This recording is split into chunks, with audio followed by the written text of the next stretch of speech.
push start, I don't need a car key. Slide on Broadway, and it's gnarly. On a late night, but I'm not tardy. Right on time for the parties and Barbies. Strolling with a truck of green like a golf swing. Hey, hey, hey, hey. Bottles on ice, mess around these skates. Hey, hey, hey. If I gotta say it twice, then I got nothing to say. It's going down like a rodeo. It's going down like I told you so. It's going down like a rodeo. It's going down like I told you so. I hope you're all here for the ride. Come inside, cause it's going down tonight. Only here for one night, no lies. Come and saddle up a ride. Come and kiss me up, it's going down. Like a train with no brakes, I'm not slowing down. See us showing up, we're showing out. Better pack it in till they kick us out. I'm no nailing them, I'm a lunatic. It's no telling when I get loose a bit. Got my babe, my boo, she cute and shh. And they serve me straight, need no juice and shh. Hey, hey, hey, hey. Bottles on ice, mess around these skates. Hey, hey, hey. If I gotta say it twice, then I got nothing to say. It's going down like a rodeo. It's going down like I told you so. It's going down like a rodeo. It's going down like I told you so. I hope you're all here for the ride. Come inside, cause it's going down tonight. Only here for one night, no lies. Come and saddle up a ride.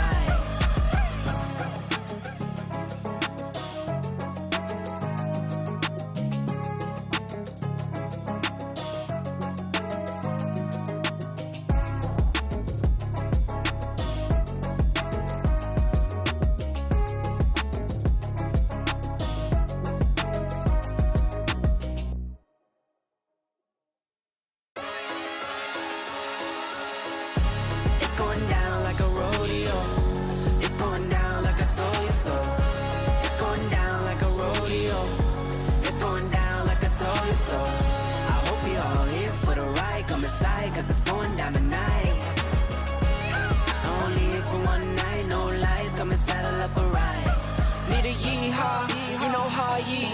Here for one night and we just wanna party. In a fast car, a Ferrari. It's a push start, I don't need a car key. Slide on Broadway, and it's gnarly. On a late night, but I'm not tardy. Right on time for the parties and Barbies.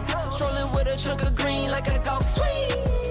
Hey, hey, hey, hey. Bottles on ice, mess around these skates.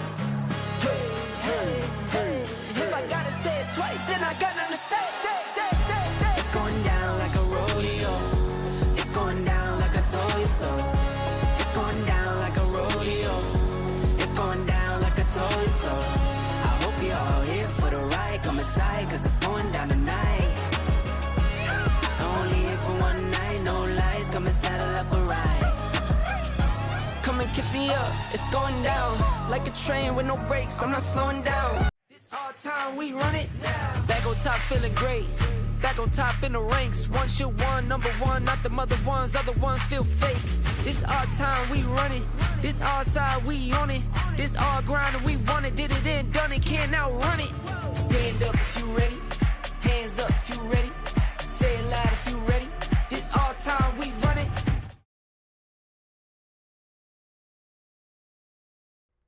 Hello, hello. Can you guys hear me? Welcome in, welcome back to Cooterville, aka Everyday with Jay. It's good to see you guys. Long time no see, some of you guys. Hello, hello. You guys hit that like button on your way in, like when you're doing your cartwheel, like hit the like button. Hi, Snaz. Hi, Nick. Hi, Marcy. Hi, Mary Dean. Hello, Colleen. Hello, Eclectic. Hey, Jana. What's happening tonight? I got a little surprise for you. I got a little nugget emailed to me. I got a little nug. Elizabeth W.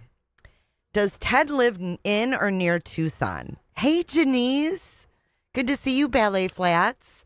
I can't wait to meet you in person at CrimeCon. We're getting really close to CrimeCon. Hi, Kelly. Sparks. Boomer Cooters. We got Vogue Mod in the house. It's two J's in one day. Two Jennifers or one Jennifer? Is it one Jennifer or two Jennifers? Glass. Hey, Glass. Hey, B. I haven't seen B in forever. Lori, KJ Mac, good to see you. It's Marcy. Oh my God. So Gray Hughes had some choice words for me last night. Who heard this last night? Put a 1 in chat if you've already heard this.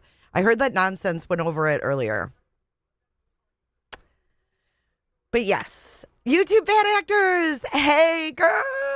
That was so fun last night. Thank you for the premiere. I laughed my fucking ass off. And we pissed off Gray. So go ahead and put a 1 in chat if you want to piss off Gray again tonight. The big man baby bitch that he is. Big man baby bitch. I don't even have a sound bite for Gray Hughes. You guys? What the fuck, Jay? He's so triggered. He's so mad at me. But I can't play it until we hit the like button because it's only fair that we show Gray how much fucking love we show over here in Cooterville and how much he's not welcome. He's not welcome. He has been fucking with me since 2018. This is an 8-year thing. Steph, what's happening? Greers, it's good to see you. Lexi, Maureen, Francis, Spaghetti Nana, Chester's mom. No, he's just a straight up dick. He's a dick. So I'm going to give you a little history lesson. When I first came on YouTube, he was one of the first creators I met. After that, I started doing my true crime streams. He didn't like it. He would tell me I'm doing it wrong. He did it first. He'd come into my chat. I always gave him chance after chance after chance. He would come in and be like, I did this case last night. I covered this the other day. I did the maps on this. I had the video for this. I did this. I did that. I did. Gray Hughes. He's got like Diarrhea of the mouth. complete diarrhea of the mouth. What is happening, Liz? Oh, let's twist that dick. Oh my God. It's insane, right? So he would come when I would have a lot of people in chat. He would like to troll me, say weird shit. So before we get to Juror Tom, which is a whole nother character within himself, Mr. I wrote 3 books, never deliberated, but now I'm a fucking expert, and then I'm going to take proceeds and donate them to a hope house in Idaho that's been under suspicion for child neglect. Yeah, him. So let's just get right into it, right? Because I'm feeling spicy. We just got done watching Kash Patel gaslight the fuck out of America, and I'm kind of feeling it tonight. I'm kind of feeling it. Sometimes I feel it, sometimes I don't. Tonight I do. Okay, so here is Gray's 11-minute rant about Jay for Justice. You guys ready? I'll even put the captions on, so there's no mistaken words from this bitch man baby named Gray Hughes. And here he is down here in his bitch self. Let's see, does he move around or does he keep that newspaper up the whole time? Oh, he pulls up a map. Okay, we'll just zoom in on his ugly face. Fucking weirdo. Weirdo in your Reddit Gen X. Young girls share your fantasy, you fucking freak. That's why, you know what? That's another one. Doesn't he call his people the freaks? Come on. You say, remember? We've learned when they tell you who they are, listen. He says, freaks. That's weird. I've always thought that was weird. But when they tell you who they are, listen. Criminal Network, when he tells you what he is, listen. Right? I mean, sometimes the names are a dead giveaway. Like Elevated Truth, the dude that lies out his ass.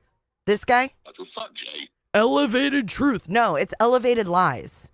Because he's a fucking liar. He's been a liar since he stepped on this platform as well, with a black Care Bear as his icon, which was red flag number 1. We could talk about him another day, though. We could talk about another day. We're on Gray Hughes right now. Let's listen. I don't know. It sounds like. Oh, wait, hold on. Why is it so low? Hold on. Let's see. Glass. Who's who, baby girl? Gray? Yeah, he's a YouTuber. Look at him. Nobody's here. Nobody likes me. Everybody hates me. I don't know. Lisa Belson just sent me an email. Everybody hates me. They want me to go eat some worms. Jay for Justice is always attacking me now. Always. Too. She loves the troll channel that attacks me all the time. Yeah, she's never done a damn thing of use for anybody in the true crime community. Never helped. She's never done a damn thing. I've been on ID, bitch. I've been on ID. I've been on Oxygen. I've been on Dateline. She's never done a damn goddamn thing. Oh, here we go. Here we go. Can we get some baby shoes? Do we have baby shoes or diapers? Because this guy needs them. Little babies with them high top white shoes on. With the real hard bottom. When they about to Never done a damn thing of use for anybody in the true crime community. Never helped. Never donated any of her own money to help anything. Okay, we're going to talk about your money, motherfucker. We're going to talk about your money. Because you know what this guy does? He tries to make it look like he's a good person, right? Oh, I donate to fundraisers. You know what he does? He collects his viewers' money. He puts it in the form of a charity so that he can save on his taxes. So you could call him brilliant or you could call him a scammer and a liar, whichever way you want to slice it. There's a reason that YouTube has a fundraising function built in because all your super chats will go to that charity. Okay, I'm not going to sit here and handle money and tell you that I'm donating money to some fucking charity. I don't want anything to do with that. You're right, Gray Pubes. And I don't think many YouTubers want to fuck with money. I don't. Fuck you, Gray Hughes. Fuck you and your little scamming tax fraud shit. Making your people think, oh, we're doing a good thing. But you're doing a good thing in the name of a scam. In the name of saving money. The only way you can donate super chats is if you do it when you set up the live stream. There's a thing where you can choose from all these charities that are approved by YouTube. You do that and all your money goes to that charity. But you have to set it up beforehand. It's not like a reoccurring thing. So he could do that, but he doesn't want to. Saying we missed you today. He doesn't want to do that. He wants to say, oh, I do so much good and people hate me and I don't understand why. She's just a horrible person who, that's what her whole life is based on. Just being a shitty person. That's what my whole life is based on. Just being a shitty person. Do you hear this? I mean, really, Gray? It's so funny. So funny. Kata, good to see you, KJ Mac. I mean, this is some weird shit, man. Hey, thanks, Skeeters. All right, appreciate it. God, she's such a pathetic person. Oh, she's such a pathetic person. Yeah, he's talking about me. He goes on for 11 minutes. Did it. God, she's such a pathetic person. Says the guy who sits there in his streams and goes, how come I only have 80 people here? You know, I can't run this channel that way with just 80 people here, you know? Dude, he called one of his supporters and left a voicemail and said, I've seen you another chance. How come you're not in mine? Sorry, folks, park's closed.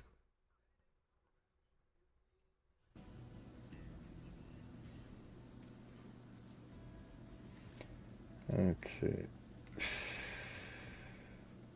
Oh, you're so riveting. What did it say? The infant in utero would have been Lemir's third child. Okay, we're going to skip a little That bit. makes his third child. Talking about a case. I haven't had time to look at the email. But yeah, that loser YouTuber, I mean, you know, the thing is it has been harder on my channel to reach the goals and, you know, and a lot of it's because of them. And then it gets harder and harder. Because of them. Because I watched a few of YouTube bad actors videos. We are the demise of his channel. If it was that easy to be the demise of someone's channel, a lot of us would not be here anymore. Harder and harder for me, and then it's more and more frustrating, and they feed off of that shit. So, you know, I don't know how else to do it other than to say, hey, you guys, if you have the ability to help support the channel and try to do something. Because how about we my say channel this? made a huge Everybody difference close your leg. Everybody coming in, close your legs. How about we say this? Welcome to motherfucking Cooterville, Catabug. The years. Massive. You know, we're talking almost $300,000 to, you know, over 100,000 combined to Texas EquuSearch, RAIN, and the National Center for Missing and Exploited Children. Oh, that's wonderful. How much did that save you on your yearly taxes, Gray? And you know what? As many good deeds as you do, it doesn't change what a shit person you are on the inside. Because it's all a farce. Yeah, him and Trisha would be a great couple. Which means his freaks have given him over $1 million. It's a lot of fucking money. And yes, there's nights I get frustrated. I don't understand, you know, like yesterday. I mean, what an absolute embarrassment. And, you know, so this stupid dipshit Jays for Justice, really an absolute moron, a really dumb person technically. Like literally, if you were going to do a study, she's one of the dumbest people you've ever seen. Oh, if you were going to do a study, I would be the dumbest person you've ever seen. Laxi, he is to his mail order bride. Yeah, I said it. He's married to his mail order bride, whom he used to tell that she could not come in the fucking room when he was streaming back in the day. Remember that, Gray? You remember that? You remember getting mad when your wife came out of the room? You told her not to fucking come out? I remember. Hi, Colette. Hey, Lindsay Hendricks. Hey, Angel. And what she does is she can't create her own content. She can't figure anything out. So all she does is take other people's work. Or if there's something sensationalistic, she attacks those people because it's cool. Because it's cool. Something sensationalistic. I attack because it's cool. I know. Do we need the violin? Where's my little violin? Here it is. Got it right here for you, Gray Hughes. He's so stupid. You know, her and I have really never gotten along because you're jelly. Just how unethical she is as a YouTuber. She's one of the most unethical people there ever was. In the Heidi Broussard case, she was accusing, just like she always does, accusing the father of the child over and over. Oh my God. We all thought Shane did it. And we didn't do it over and over and over. Could you exaggerate anymore? You're such a dick. Take precaution. Because there is major bullshit detected. Hey, Hawkeyes, you're not going to like this one. Over and over and over again. It was endless, a barrage. Every second of every day she would attack the... Every second of every day. Every second of every day she would attack Shane.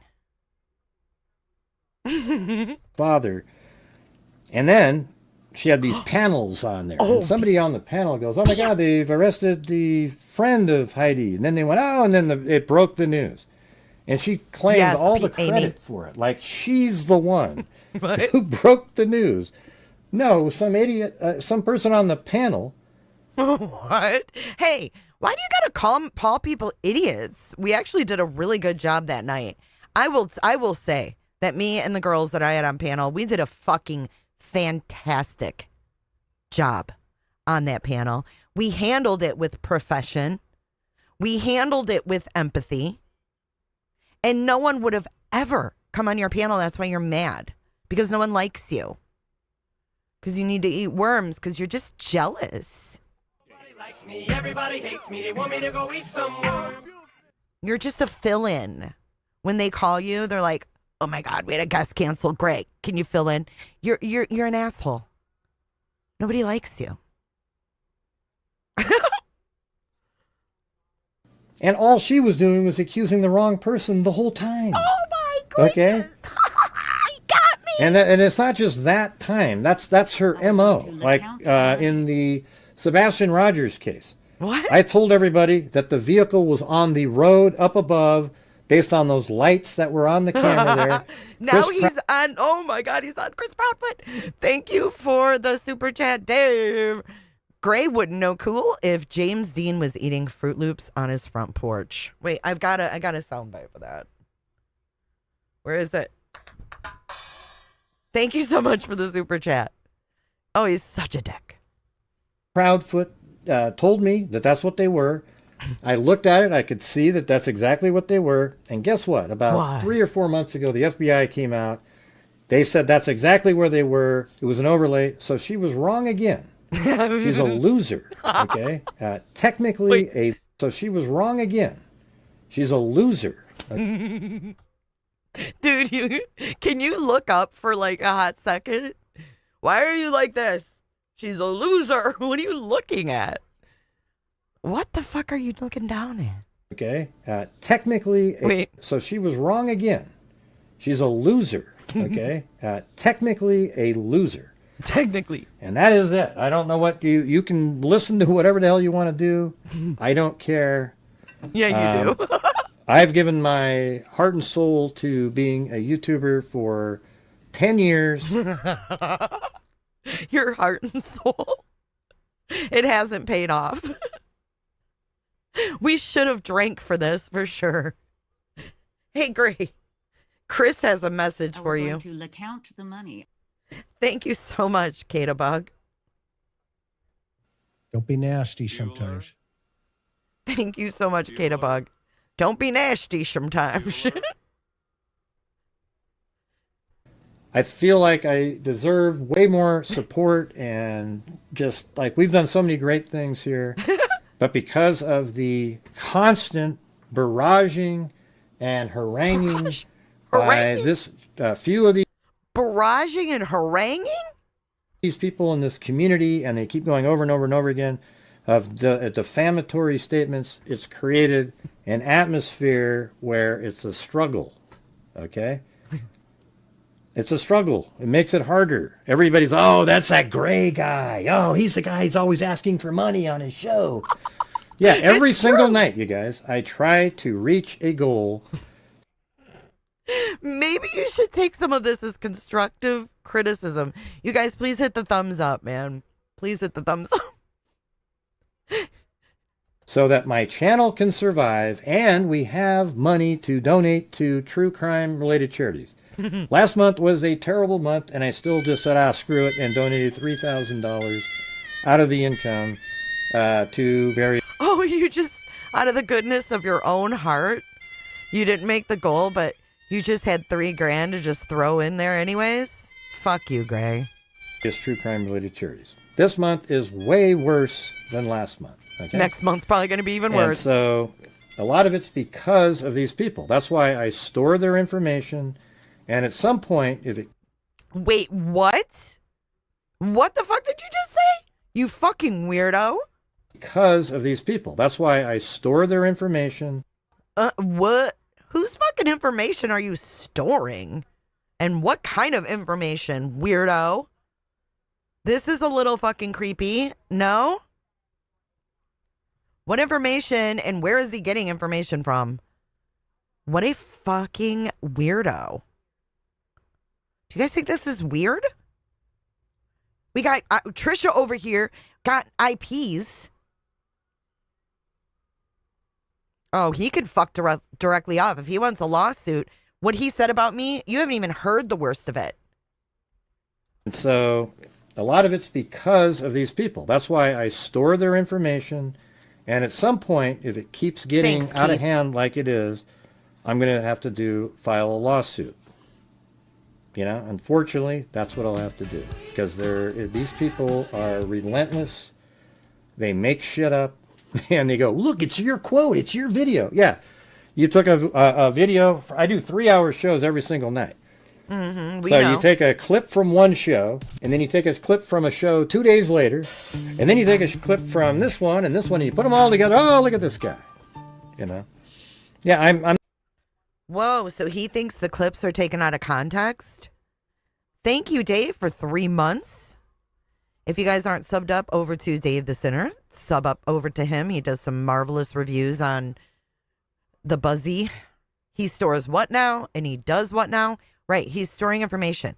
And there's also a voicemail where he called someone, where he called because they haven't been in his chat, and they were big, like, donators, and he's like, I've seen you other places, so let me know what's going on. He's a joke. He's gonna call me a loser? Oh no, I don't think so. Don't think so. I'm not saying I'm perfect or anything. I know that sometimes I suck. I am frustrated, just like even tonight. I'm frustrated. You know, like when we had a challenge earlier.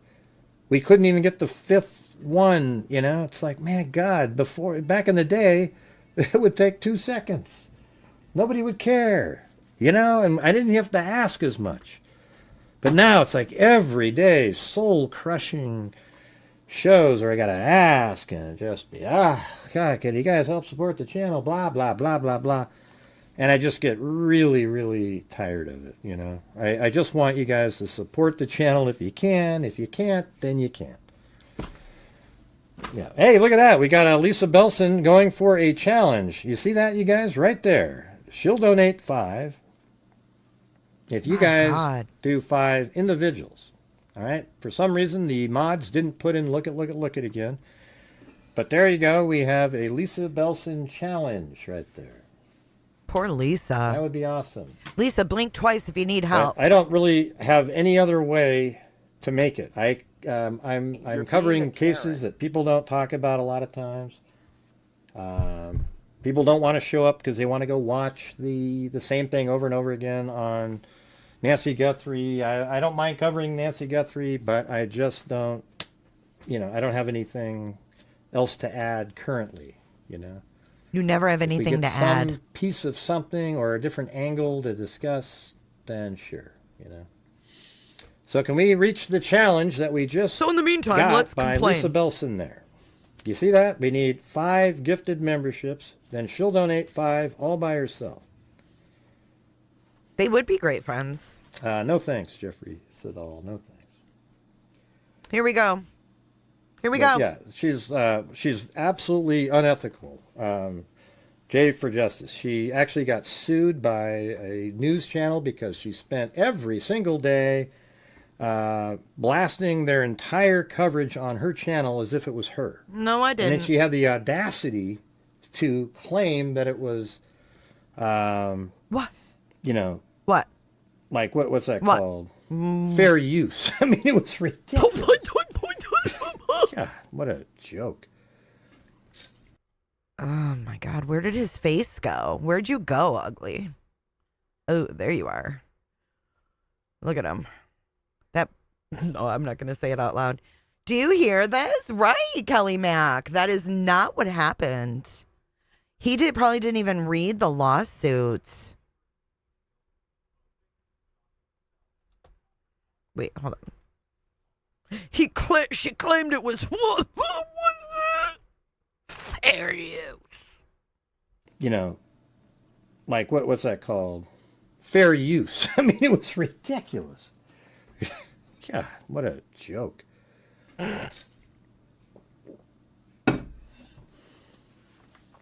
right, so how come we're still at 0 on the challenge that we just had? Oh This is my what God, I'm talking about, right? You know here. why? Because you're an asshole.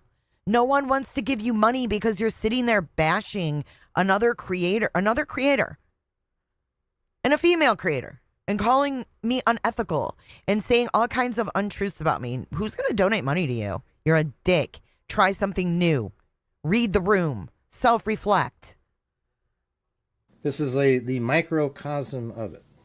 Micro, the only thing micro is your fucking peen, motherfucker. That's what I'm talking about right here. Micro This is the peen. microcosm of it. Yeah, a new one about me again, right? You know, and if you had any ounce of like sense of humor, you would fucking play along with it. Right? Oh, I'm gonna sit here. I'm gonna complain because there's a channel called YouTube Bad Actors, and they take these clips and they take my own words and they put my own words together and it ends up making me look like an asshole. You know, fuck them. Yeah, what was today's one about? Oh, there's Gray again. Yeah. It's time to get some strikes on these people. Oh, strikes. He's gonna strike people now? Dude. All right, there's one by Alley Cake. We need 4 more, you guys. And then we'll move on to the next Who even story. sits here through this?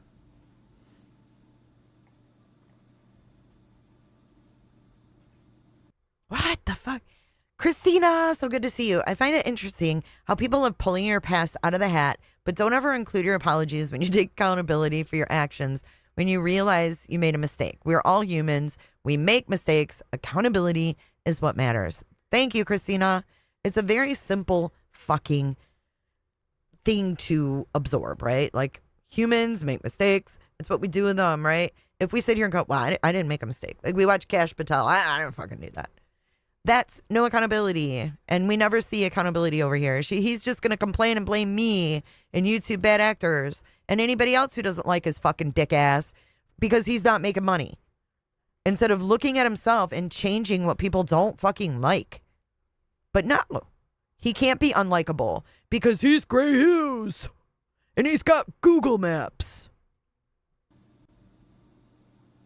Yeah, and the whole creators of that channel that she thinks is great are like an ex-mod and somebody else that are just, you know, like scorned lovers week, you know, in their mind. You know, they're just freaking crazy people. Scorned lovers week? What? I want to know more about your little group you joined on Reddit. You remember that group you joined? For Gen X girls to share their fantasies and stories with older men? I want to know what happened to that. He's saying you were a mod? YouTube Bad Actors? I know, I got to clip that. Return of the Mac. Oh my God. I got to get that for her. Let me write that down or I'll forget. Return of the Mac. Oh my gosh, that's perfect. But I got to find paper.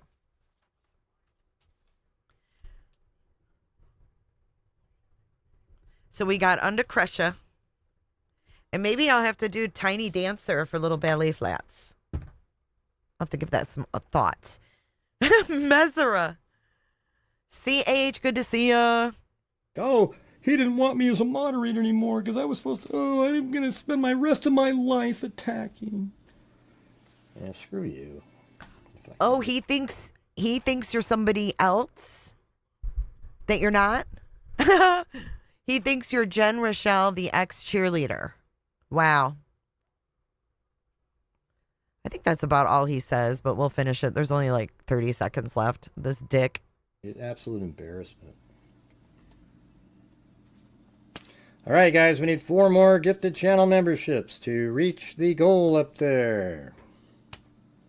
The challenge that we just had. 4 more, actually. Yeah. What a fucking loser. But I'm the loser. Yeah, there we got one by Skeeters. All right. So we need 3 more now. Oh my God. This is all I have. This chunk is all I have. It's almost over. If there's more. Yeah, I'm gonna do this other one now. I'm all set. I think this is it. That was just a little added bonus that fucking prick decided to talk his shit tonight. But yeah, Gray Hughes, you can fuck directly off. And you want to be careful about whose information you're storing and for what reasons. Because now you're talking lawsuits and striking people and shit. And, ooh, that's not going to end well for you. It is not going to end well for that fucking asshole. He never says thank you. He's a jerk. I love that she's anonymous too. It's great. Bigger bitch than any woman on this platform. Lisa says he kept coming back to you. You have to listen to the end of the clip I sent you. I did. I just played the whole clip you sent. You mean from the live stream? Why is he so obsessed with me?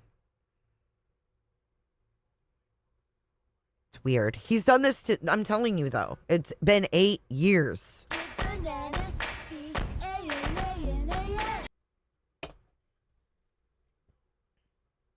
Well, hello, Jill, not Wendy. Hello, Betty Boop. But he sits there and he's like, she doesn't do her own content. She steals people's shit. Dude, you literally sit there and say, well, we only need 4 more. While you're not even looking at your camera, you're like, we need 4 more. What happened to the goal? It's horrible. He's horrible. Anyways, I recorded that and I will put that clip out as a standalone video along. I have Christina Mack's standalone video that I haven't uploaded yet either. Oh, he said I'm a loser, a shitty person. I have no ethics. I don't do anything good for people. I mean, Laxie, I hope you sleep good tonight. Hey, Claire. Gray is the F and get off my lawn, dude. It's such gross behavior. How is he not embarrassed? Because he's a narcissist. He's a narcissist. All right, so let's move into our next segment, which is going to be the infamous Lauren Grifter Matthias and her sidekick, Tom. So I got a few things to break down before we get into this. Tom was an alternate. If you guys missed the first part, we did part 1, and now this is kind of part 2. Tom was an alternate juror in the Lori Daybell case. He became like this true crime personality afterwards, even though he was never into true crime before that. And he's now currently like attending other trials and shit like that. But he wrote 3 books on the Daybell case, even though he never deliberated. He's done multiple interviews. He's gone to CrimeCon to promote and sell his book. He'll be there again this year. I looked it up. He will be there this year. And he's kind of like attached himself to the creator ecosystem, here on YouTube. He's made his rounds, and people look at him as credentialed. Tim, we have a testimonial coming in. Tim says, or TLM says, sorry, TLM, I'm blind as a bat. I read both of Tom's books, and in my opinion, they were not good or well written. Yeah, he's never written a book before. I do have his blog right here, so I just wanted to show you guys a little bit of his blog. Part of it's cut off, it doesn't really matter. It's not that meaningful. But this is his blog page that he has, and this is what he says about himself. I have been many things in my life, all kinds of construction, property investor, and now attempting to be a writer. But mostly I'm a father, a husband, and a grandfather. The highlights for me have been the years I spent coaching, working with kids, and raising my own kids. I hate to be this person, but whenever people say things like that, it always gives me a weird feeling. In all the years I spent in school, including 4 years of college, I focused on technical studies and never liked studying English or creative writing or anything like that. But I wrote a book. Okay? Make that make sense. Cha-ching! Cha-ching! The spring of 2023, I found myself in a very unfamiliar situation. Still can't explain how it happened. But I ended up being a juror. You know how it happened? You were randomly picked for fucking jury. What do you mean? I can't. See, these people got to make it something it's not. I still can't explain how that happened. You know how it happened? They randomly picked your fucking name. And they sent you a fucking notice in the mail to go for jury duty. That's how the fuck it happened. It wasn't some portal. It wasn't some fucking magical bullshit from Chad, okay? You guys like to give Chad all this power. Yeah, you were doing your fucking civic duty. In the spring of 2023, I found myself in a very unfamiliar situation. I still can't explain how it happened, but I ended up being a juror for the Lori Daybell trial. When it was over, I knew two things.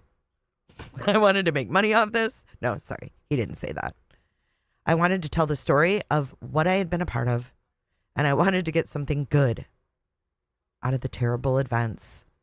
And I wanted to get something good out of the terrible events perpetuated by Chad and Lori Daybell. So now, I guess I'm a writer. We'll see. Oh yeah, we need David. Where's David? David with the flute. Brah. What is going on with this person? I can't read your name, sweetheart. Are you from Russia? Hold on, don't delete him yet. What's up? Are you from Russia or Ukraine? Are you Ukrainian? Is there something wrong? I pinned it. Can you guys not see him? I can see him, but I can't read his name. It's like another language I can't read. Are you okay?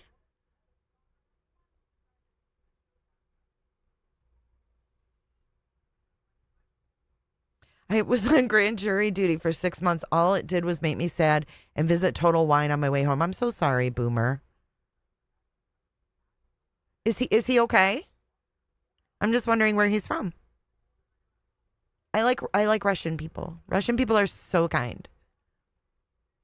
Okay, let us know if you're okay. All right. So anyways, that's Tom Evans.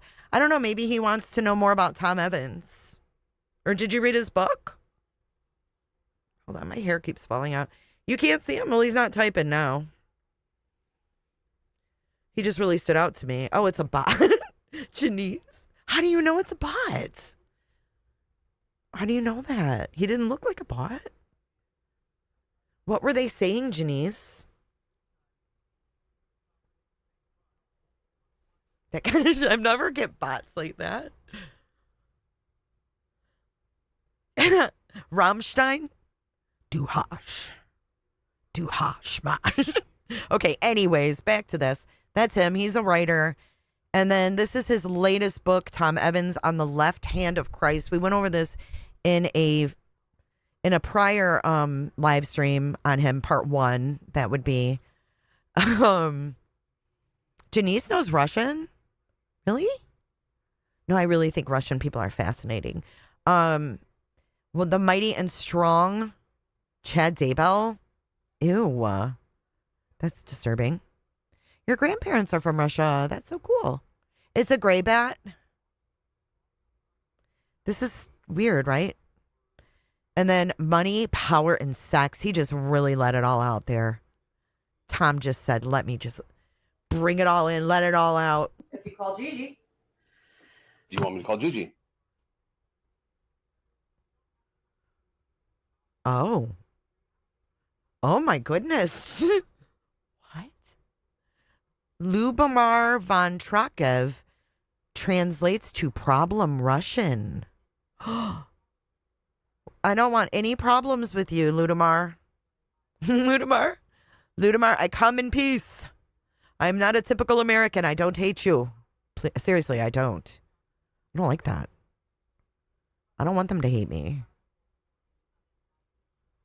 Do you? I don't hate the Russians.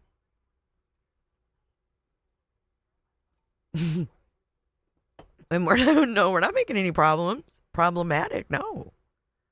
No. Okay. Money, power, and sex. This is his other thing. And then here's another thing he went on. But it says over here, Tom has been interviewed on podcasts, news stations, as well as YouTube channels. Check out Hidden True Crime, Silver Linings, News Nation, Surviving the Survivor, Pretty Lies and Alibis, East Idaho News, KTVB, and KSL TV for interviews and a deep dive into the case. Really, Tom? You're going to give us a deep dive into the case? Yep. Kresha, prosecutor Lindsay Blake is the one who coined the phrase in Lori Daybell's Idaho trial when she opened with money, power, sex. Lindsay Blake. Crackerjacks. Yes, we come in peace. Uh-oh. Hold on.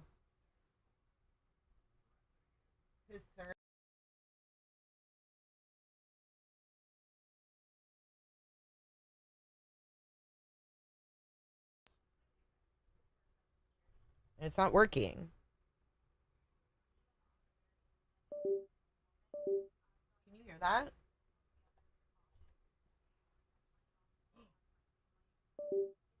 Hi, Dr. Vonda. I just realized how lost I would be without my stream deck. Like, if I didn't have it.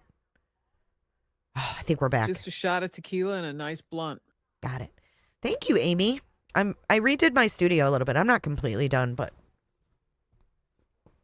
what's up, Holly? Welcome in, guys. Welcome in. Hit the like button on your way in. This says down here on at the very bottom of his blog.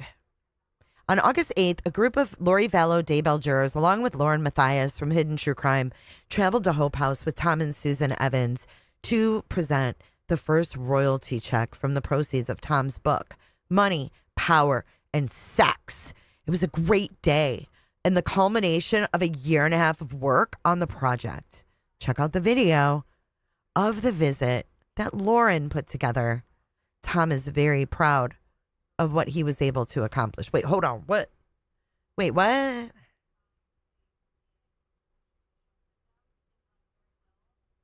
Why are you speaking in third person? Who wrote that for you? And then his email is tomevansauthor@gmail.com. Okay. Third book. Yes. And then we have news and updates that we're going to read a little bit later if we have time. So let's just go ahead and roll this beautiful footage of Lauren and Tom. This is a year ago. This would be June the 12th, 2024, to be exact. June 12th, 2024. And it says, live update with Tom Evans, Lori Vallow juror who attended Chad Daybell's trial. So now we've got him as not only an expert in Lori Daybell's, but now he's attending Chad's. Indy, it's so good to see you. And Purple, you too. Bert and Ernie, all of you guys. All of you, if I missed you, I am really, really happy you're here. Thank you so much, guys, for being here. I really do appreciate it. All right, here we go. Ooh, jump scare. Hello, Hidden Gems. Fuck. How are you? I have... What are you doing? Why is she so loud? Is she too loud for you? Marcy, I see you, girl. Have with me a friend. I can call you a friend now after going through the entire Chad Daybell trial together. We also went through the Lori Vallow trial. I can call you a friend now that I'm promoting your book and we're like in a business deal together. And he's like, yeah, I'm all for it, girl. Tell me more. Trial together. We just didn't know, but, or saw each other from a distance. Yeah. But this is my friend, Tom Evans. Tom was a juror on the Lori Vallow trial that John and I have interviewed a few times now. This is like the one of a million looks of Lauren Matthias. And Tom also wrote a book we're going to talk a little bit more about as well. And then Tom spent every day attending the Chad Daybell I got to trial speed her up, as, dude. Someone watching, not a juror, but someone there. As better. Well as, you know, I was there. We would sit by each other sometimes, talk it out, text each other sometimes too when we saw certain things. I also want to thank you, Tom. We became quite a community, a close-knit community. I mean, attending a trial every day is not easy. And I want to commend you for doing it, even though you didn't need to, because I know you care about justice now in this case. Janice says he wasn't there every day. He wasn't. And now it's too fast. It's like her speed kicked in. Hold on, let's go back down. And you have become connected to many of the surviving victims of Chad Daybell and Lori Vallow's crimes. And you made sure to give me a home away from home and a place to land as well. And at a time when I had my little guy with me, you and your wife watched him. And that... Oh my God. Listen. You just heard her say that she can finally call this guy a friend, right? I can finally call you a friend. You put your fucking kid in his care. And I'm sorry, I don't mean to use fucking and kid. I hate when people do that, and I shouldn't have done that because I hate how that sounds. But you put your freaking kid in the care of his wife when you didn't even know them. How long did she know them before she put her kid in their care? Because I don't give a shit who they are. Just because someone's called for jury duty doesn't mean they're okay people. They can still be fucking weirdos. Like, how long did she... It's very scary, is she? How long did she know him before then? Do you guys know?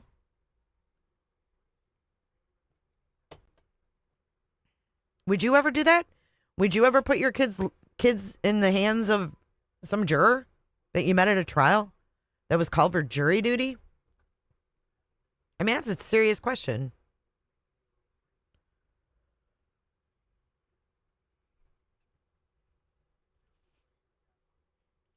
Yeah, I do it without even paying attention. Because I heard that and I was like, oh, I don't like how that sounds.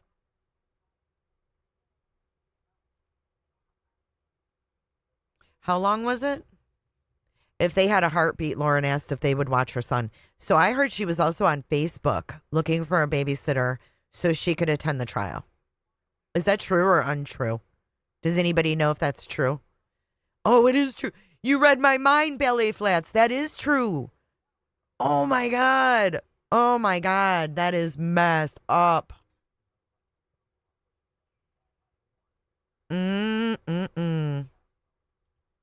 Means a lot to me. So thank you. Wait, what? Me a home away from home and a place to land as well. And at a time when I had my little guy with me, you and your wife watched him. And that means a lot to me. So thank you. We enjoyed that very much. Oof. Yikes. I'm very uncomfortable. For fuck's sake. It was definitely a community effort. Or your wife. Oh my God, where was John? Oh, it was really fun. She probably asked MySpace stuff. Did because you were attending trial with me. And she would even bring him by at lunch break and things. Yeah. And so I have. Can you imagine being a little kid and you're like, mommy's got to go to this trial so she can go live and like give like the updates. And there's no one to watch you. So this lady's going to watch you. You'll see mommy at lunch. But I'm going to be live at lunch. So you're just going to have to just wait over there. Of questions. I reached out to Tom because I'm just really curious now that, the noise has died down. We're home. We're all regrouping. I took the last week off. I told people I'd start back up Wednesday with my lunch live. So you're my first lunch live again, but a little different than outside the courthouse. I want to know, I guess, A, how you're doing, but B, what it was like. She asked anybody. This normal Idaho mom said, true, she did. At one point, I asked my then teenage daughter if she was interested or if any of her friends were. My daughter gave a resounding no. Granted, my daughter was 17 at the time. Wow. I don't know. This was June 12th, 2024, this video. Like, being a juror at Lori's trial and then attending Chad's trial. You started knowing nothing about this case and now you're an expert on it. No. See what I mean? No, he's not. We're going to count the money. And now you're an expert on it. She's not even like strong in her convictions of what she's saying. She knows. She doesn't even believe it. She's like, you're an expert. And she's like, fuck, I said it. On it. Lori's trial and then attending Chad's trial. You know, you started knowing nothing about this case and now you're an expert on it. So that's kind of a loaded question, but any initial thoughts? Yeah. Well, it was weird for me the way the Chad Is this trial ended. recorded with is this recorded with a potato? Being in CrimeCon when the verdict was read, our plane was taking off, literally on the runway taking off when we were watching the verdict on the phone. And then I figured it's okay, I'll be back in time for the sentencing, but the sentencing happened so fast. We were in CrimeCon when that happened, and by the time we got back, you all were gone. So that was a little bit. What? What happened? Taking off. So you were on a plane when the verdict was read? Okay. What? Being in CrimeCon when the verdict was read, our plane was taking off, literally on the runway taking off when we were watching the verdict on the phone. And then I figured it's okay, I'll be back. Does he have marbles in his mouth? What's going on with this dude? The happened so fast. Hey, Shauna, good to see you, honey. CrimeCon when that happened, and by the time we got back, you all were gone. So that was a little bit strange for me. A little bit of a letdown. You hear that? A little bit of a. There's a mosquito in here. A little bit of a letdown. You realize the verdict isn't about you, Mr. Evans. Dude, you are in way too deep. You all were gone. So that was a little bit strange for me. A little bit of a letdown, I guess. But it was still awesome. I mean, going through that and being able to share the time with you and everybody else. What? Meant a lot. Share the time with you and everybody else. Lauren stayed for the verdict and she had COVID, but came to the trial and wore a mask. Really? To me after having gone through it in Lori's trial. So that was like, I guess most of your listeners have heard all this before, but it was dark and depressing going into the trial for me as a juror. It was dark and depressing for me as a juror. Hang on, let me pull up the transcript so I can read along. Ugh. It was dark and depressing for me going through the trial for me as a juror. It was dark and depressing going into the trial for me as a juror, having to sit through it. I didn't want to be there. I didn't want any part of it. But it changed for me during the process of the trial. It turned into me feeling more honored to be there, a part of the justice system that I saw working so well, everybody working so hard for a common goal. I was actually proud of that by the time it was over, and I wanted to tell that story. And I also wanted to tell the story of children who are in danger and all the things behind that. So I felt like... Wait, what? You wanted to tell the story of children who are in danger? What the Yeah, I heard that, right? Did you hear that? I wanted to tell the story of children who are in danger and all the things behind that. I was actually proud of that by the time it was over, and I wanted to tell that story. And I also wanted to tell the story of children who are in danger. And dude, leave children alone. Leave fucking children out of it. Why can't these people leave children alone? God. He's talking about why he wrote the damn book. And it makes no sense about children. All the things behind that. So I felt like that was important.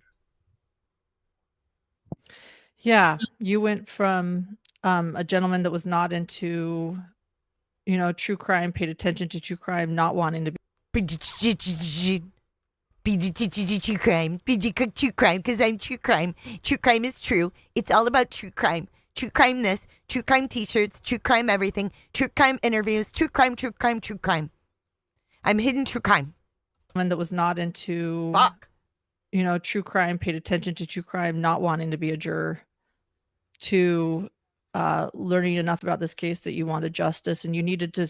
You've kind of implied that your book was a way to heal. Oh, too. please. In fact, why don't you tell us? A book was the way to heal? From what? From what? What do you need to heal from, Mr. Evans? What do you think that he needs to heal from, guys? Oh, my God. The healing belongs with the victims. Okay? Healing belongs to the victims. About your book, and was it healing to write it? It has been healing. It's been a whole year for me, a little over a year actually, since I started in the Lauren Mello trial up until it finally got released today. That's a year and a month or two. Got released today. Look at how happy she is. She's like, yup. Finally got released today. That's we're going a to year and a count month or the two. money. Oh, thank you, Miss Mojo Rising. Money heals all. Money heals all. I don't even know what to say to this. This is crazy. And Congratulations. Thank you. It has been my life. And so, it's been healing. It really has. It's getting to know the people that I've gotten to know, doing the research and hanging out at Chad's trial has really been the best thing for me. So many good people in every part of this, the media, the law enforcement, the court system, the families, everybody that I got to know really helped me a lot. Everybody's so warm, welcoming, and so supportive of what I was doing. Good. Okay. Good. Yeah. And with your book, God. why don't you share the title? Actually, why don't we just share? It is a big deal that it was just released today on Amazon. You'd been doing pre-sales and now it's available.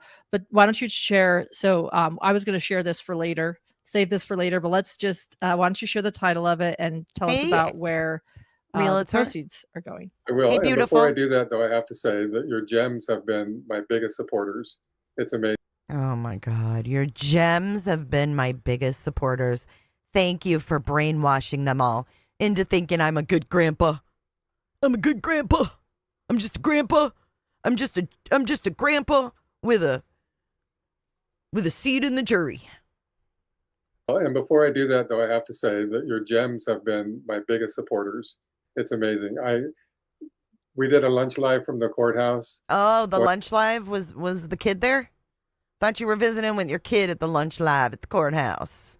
Yeah, we did. Look at her. This snap of smile's not really snapped in right. One day, and book pre-orders actually doubled within like 5 minutes. Oh, that's what it's all about. Look at that. We did a lunch live, and look at book orders doubled in 5 minutes. It was, I've never expected that. That was just really awesome. Thanks, lobsters. So, Well, we care about what you have to say, especially from your angle as a juror, and I'm expecting a signed copy, though. oh yeah, Tom, you have one coming, believe me. Okay. You've been so much support in so many ways, not just in selling books, but also a lot of the information that you've shared with me, especially. Oh, a lot of the information you're sharing. Why does he sound like Kermit? Thank you, Flo. Look at that. 25 months in Cooterville. Can we get some Cooterville salutes for Flo? I mean, 25 months is a pretty damn big deal. She says, "Welcome to Cooterville. Everybody close your legs. Everybody coming in, close your legs. Close your legs." His grandson got a TBI. We all donated to his GoFundMe. Oh my God. Did he not have insurance? I mean, I'm asking because that's a real question. Like, did he not have insurance or something? A GoFundMe? Okay. All right, let's keep going. Just in selling books, but also a lot of the information that you've shared with me, especially when I didn't know what was going on. Oh, yeah, you probably never knew what was going on Look at Lauren. Yeah, I gave you all the information. It was all fucking wrong because I don't like you. After Lori's trial, I was still pretty in the dark about a lot of things, and you were a world of knowledge. And that really Good. helped me. And being willing to share that knowledge. Oh my God. That's been awesome. What? But so, okay, my book, Money, Power, and Sex, the Lori. Sorry, I'm eating a strawberry. My bad. Money, power, and sex. That's been awesome. But so, okay, my book, Money, Power, and Sex, the Lori Vallow Daybell Trial by Juror number 18. And it talks about my experience as a juror. It goes into some of the things that I think led Chad and Lori to the point where they could murder children, their own children. Trying to kind of answer some questions. I had so many questions. I still have a lot of questions. I think we all do. And that's why I'm writing the second book. I'm trying to answer more of those questions. His grandson fell out of a second-story window? What? What? How does that happen?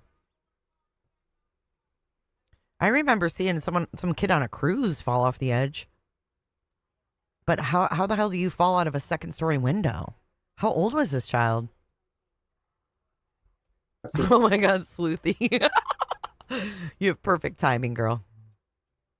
And so the proceeds for this book, the first book, go to Hope House. It was important for me when the trial was over to try to get something good out of it. And this is my small way of doing that. Hope House is an organization that takes children in desperate need of a home and a loving family and education and everything. So, what made you choose the Hope House? It's a good charity. Amazing.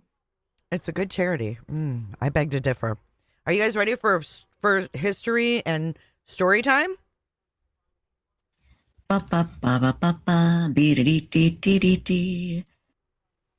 at this. Oh my God. Look at Bright Breakfast found on Reddit. Holy shit.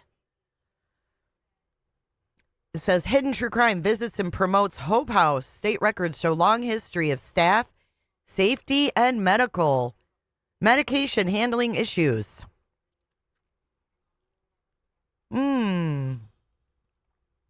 Hidden True Crime didn't just mention Hope House in passing. They visited the facility in person and created videos about it before promoting it. Hidden True Crime had firsthand experience with the facility, one of the many facilities in Idaho where public records and reporting have documented allegations and regulatory concerns involving safety and staffing and overall treatment of the children in their care. One of the HTC videos made about visiting the Hope House can be found here. One of the people in the video, Donna, is one of the directors and also the same person who signed many of the inspection response documents mentioned below. Those documents acknowledged deficiencies and outlined the facility's plan to correct them before future inspections. Juror Tom also posted on his blog about connecting with Lauren and visiting the Hope House in person to hand deliver them a check. He says, I'm back from vacation. Lauren Matthias from Hidden, a true crime podcast, is flying in today to join Susan and I tomorrow at Hope House, where we will be presenting them with our first royalty check. And look at all this. On August 13th, I'll be on a podcast called Just One More Question. On August 14th, I'll be on The Legal Edge, which I think is on A&E and Netflix. On August 16th, I'm doing a book signing at Boise Boach. If you live close by, come meet me and have a booch with me, whatever the fuck that is. It's surprisingly good, and the owners are really good people. In a later post, Tom wrote about how Lauren traveled with him and 3 other jurors to visit Hope House in person. It says right here, by now, most of you know that Susan and I made a visit to Hope House to deliver the first royalty check from the sale of my first book. Traveling with us were 3 other jurors from the case and Lauren from Hidden True Crime. If you haven't checked out her video, do it now. It will not disappoint. We had such a great day. And then this says all info is obtained from public records. In 2022, the facility was cited for multiple staffing and medication-related issues. Inspectors found employee files where education was never verified, and at least one employee was allowed to work with children without completing any initial required training. Records also showed missing CPR certification and multiple employees working with children. Right. Who vetted this place? Who vetted this place? Who knows these people? State inspectors also documented medication administration tracking problems, including staff documenting they were administering daily medication to a child who had already been discharged from the facility for more than 10 days earlier. In other cases, medication changes ordered by doctors were not implicated for weeks, and some medication changes occurred without proper physician documentation. In 2023, they were cited again for a repeat deficiency involving failure to verify references for employees, despite prior plans by this director we're going to see in this video, stating they would be corrected. Inspectors also found a night shift staff member working alone with children who did not have required CPR certification.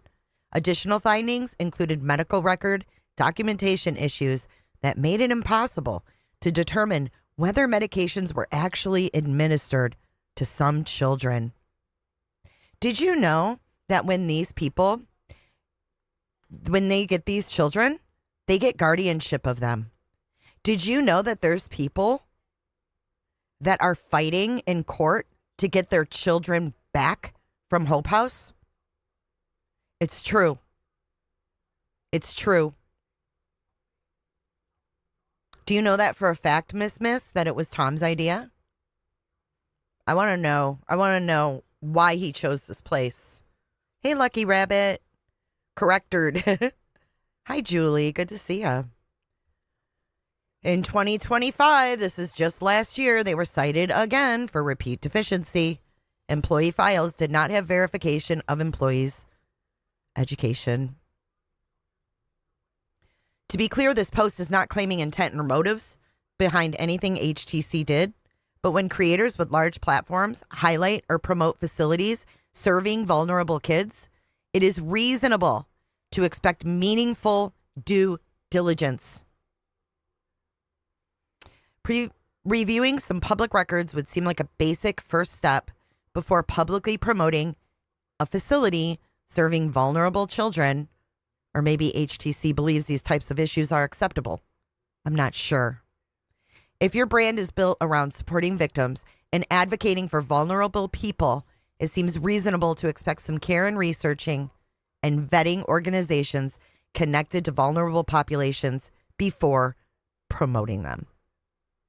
Here's a post from Hidden True Crime. Many of our subscribers know our friend Tom Evans. Tom was a juror during the Lori Vallow Daybell trial in Idaho and wrote a book about the case, giving all the profits. He just said some. Pretty sure he said some. And everything. So it's a good charity. Amazing. Thank you for doing that. And so the proceeds of this book will go towards the Hope House. And that is okay.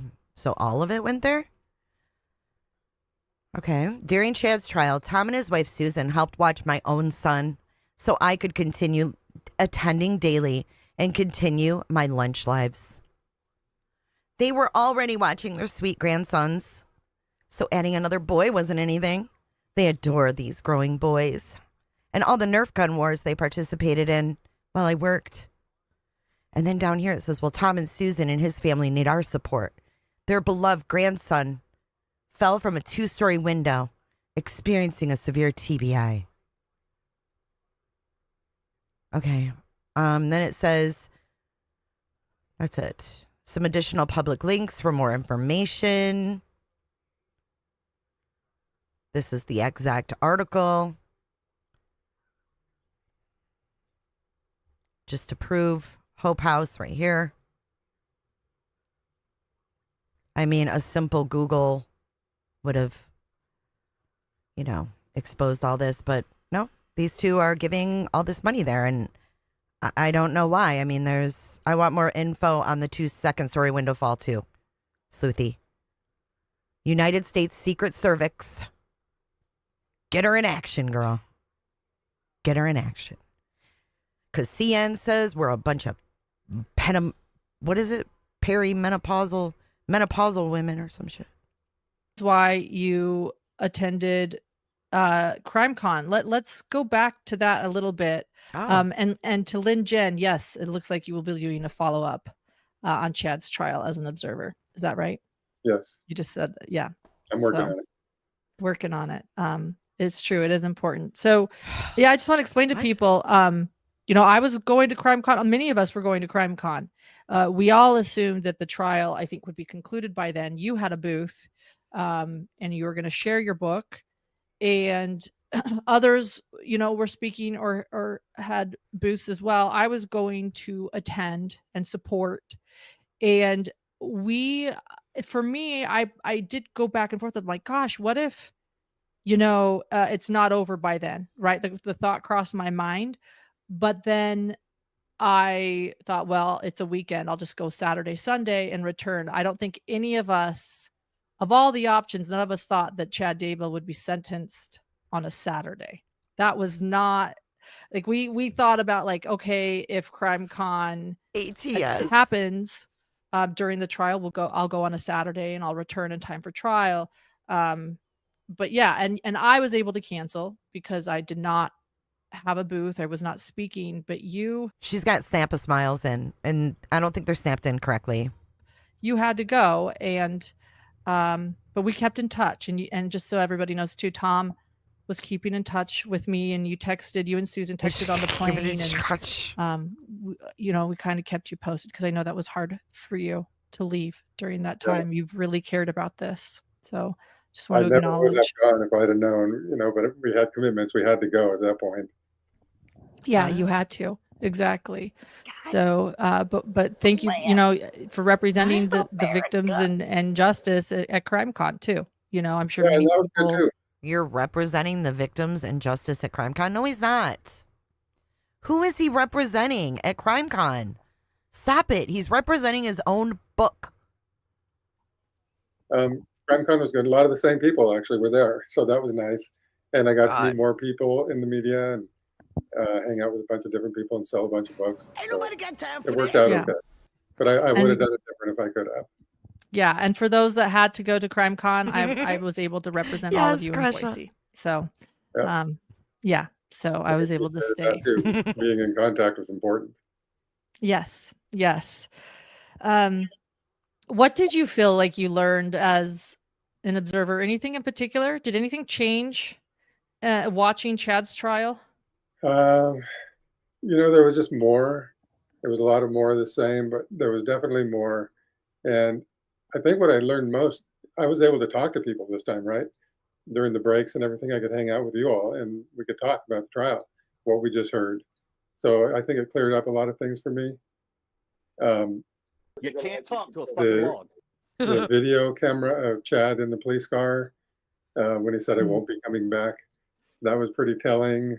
There were a few things. When I was in the trial or in the courthouse before trial started one morning, and I watched Chad scroll through the pictures of Tammy's exhumed body as though he were scrolling through Facebook, no emotion. I just sat there and watched him do that. And then later on, in front of the jurors, he was putting on a big show when they showed the pictures, acting like he was crying. And this was in 2024. This was June 12th, 2024. John Pryor handed him the box of Kleenex, and it was just a big show. And I was really wishing the jurors could have seen what I saw. Look at Lauren. Okay. She's like so fixated on freaking chat. She's going to talk about her lunch live now. Let's talk about that because I did mention this on a lunch live, but let's refresh people because I also stated that several witnesses saw this and you were one of them, but this was a big moment in trial. One crime. So what happened is there was one day in court where Chad cried. I mean, you tell me if I'm correct in sharing this story because it was a shocking moment and many people saw this and you were one of the witnesses that saw this. And Chad cried when listening to himself on a 911 call. I mean, cry. Do we know if he was crying? Did you see a tear? I don't know. I mean, but crying, looking like he was crying, I guess we can say. Or looking to be emotional with a Kleenex in hand as he listened to himself on a 911 call calling about Tammy. Kind of like you did with a hotel freaking blanket when you laid in bed. But what happened, it was that same day, correct? As I'm recalling, it was that same day. Just right after this happened, there's a sidebar and Chad is on his computer and some people were sitting behind him, including you, and others, and could see his computer. And so just tell people again what he was looking at, what was scrolling. Can you tell people again so they understand like the context? What was weird is normally his computer would be angled just away from my view. The only time I ever remembered being able to see what he was doing on his computer was that morning. And I questioned that a lot. I don't know why that would be. But anyway, I could see the pictures of Tammy that only the jury was supposed to be able to see. And I'd seen them before during the Lori Bella trial. But so I watched. So you were seeing shit you weren't supposed to see at Chad's trial? What the fuck? What's he talking about? Him scroll through those pictures slowly, just scrolling through the pictures, and saw absolutely no emotion on his face. He was by himself. There was a sidebar going on. So Mr. Pryor was usually blocking my view of Chad. He would be sitting in between us, but he was doing the sidebar, standing on the other side of the courtroom with the judge. So I could maybe that's one reason I could see the computer better than normal. But so Chad's by himself, just scrolling, no emotion. And then sometime later, I think it might have been in the afternoon that same day, they showed the pictures to the jury, and Chad was able to see them at the same time. And he just put on a huge show. It was really wild. It was really telling, and other people saw that too, to confirm what you saw, that Chad Daybell, that day he's pretending to cry at his 911 call, minutes later, scrolling pictures of Tammy deceased without any reaction at all. Yeah. Zero reaction. And of course, the jury couldn't see that. We saw it, but the jury didn't see it. So for you to be able to share that story, I had to have made up. I mean, I'm sure your mind was solidified by Chad already, but that day, that was shocking. That was a big moment. Yeah, that nailed it down. Sorry, I was eating strawberries back here. And I wish there was some way for the jury to have been able to see that. It drove me crazy that I sat there and watched that and they couldn't see that. Yeah, right. It drives you crazy too, doesn't it? That's what I want to ask you. Like, so you were a juror and we would watch you, right? Because I spent every day in trial at both times as an observer. And we would always watch the jury kind of, we'd drive ourselves crazy sometimes knowing that you guys couldn't see what we could see or know, And so that's what I want to know. Like, so as an observer this time, did you feel that angst, like watching the jury, knowing that they could, so were you finally like, I want to scream at. What is she talking about? Observer this time, did you feel that angst, like that angst? Did you feel it? He's like, oh yeah, I felt it, baby. I want to know, like, so as an observer this time, did you feel that angst, like watching the jury, knowing that they could, so were you finally like, I want to scream at the jury? I did. Why is she so excited about this? You see a little makeshift podium there. You got the general public. You have. I really did, but so many times people during a break would say, "Do you think the jury got that? It was pretty complicated or convoluted or whatever." And I would just say, you have to have faith in the jury. Just Thank trust you, the Flo. jury. They are not missing anything, and I don't think they were. I think this jury was really good. They were smart people, and We've got 5 more members to the Cooterville family, thanks to Flo. If you were a lucky recipient, make sure you give her a big high five in chat or a Cooter salute. She says, welcome to Cooterville. Everybody close your legs. Everybody coming in, close your legs. Thank you so much. In their interviews since the trial ended. They were paying attention to every little bit of it. They got all the finer points and came to the right conclusion. He said they were paying attention to every little bit of it. They got all the finer points and came to the right conclusion. That doesn't even sound like he knows. We're going to account the money. What the hell he's even talking about. Thank you, Miss Flo, for a super chat as well. Suck it, Gray. She never asks. You guys, I have a goal and we're not even near it. So just fucking donate already. He doesn't know.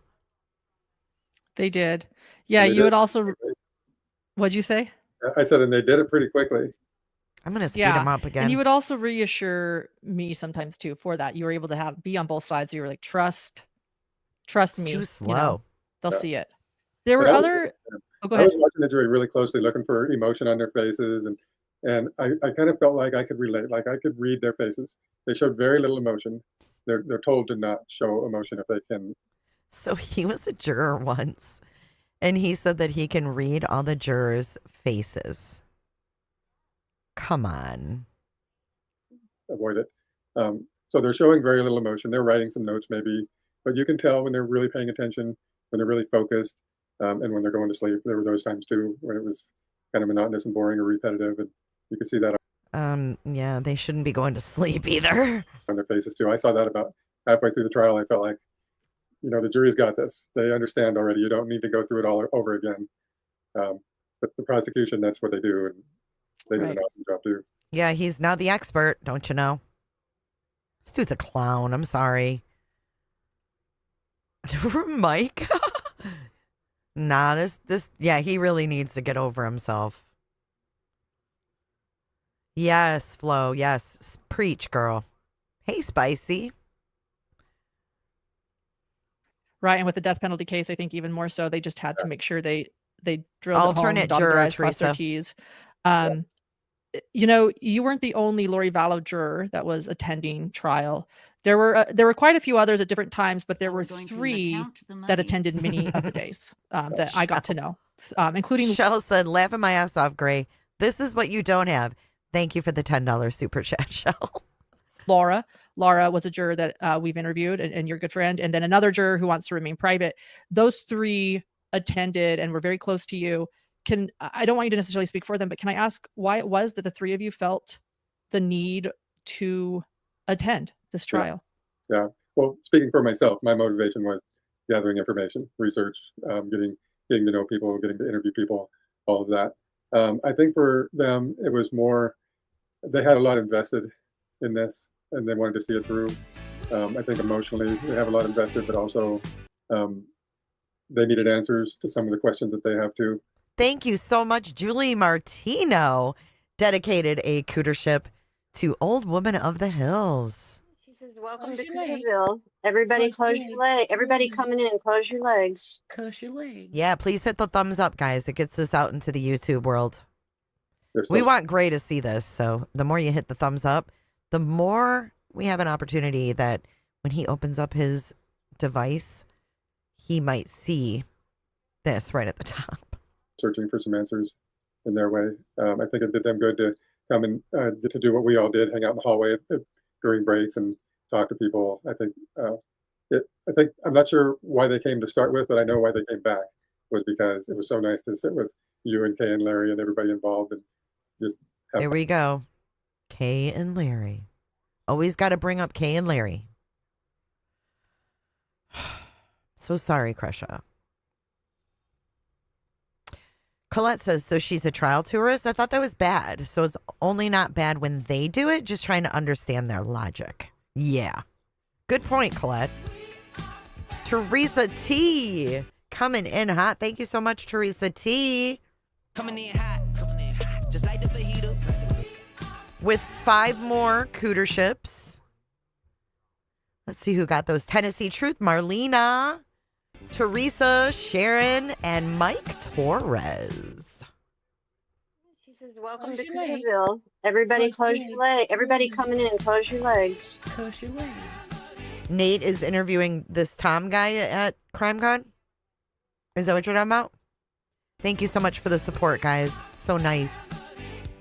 I really do appreciate it. Thank you. Conversation. Enjoy your cooter I think that was ships. really healing for all of us.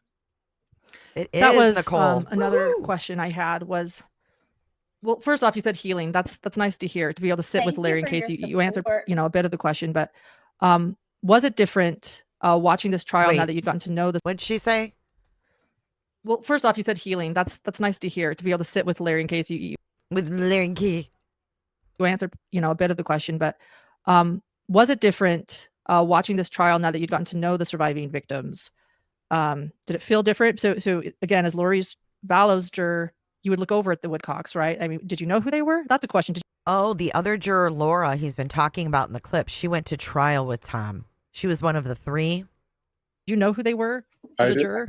Until Kay testified, and then I figured out who she was, but I hadn't seen her yet because she couldn't sit in the courtroom until she testified. Larry, I didn't know who he was, and at first, I just knew there was this fierce-looking man staring over at us a lot, and I had no idea. Fierce-looking man?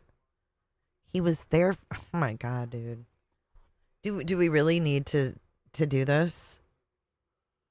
I didn't know who they were. Caw-caw, caw-caw. They're fucking claws in these people. Look at Lauren, too. She's like salivating. So gross.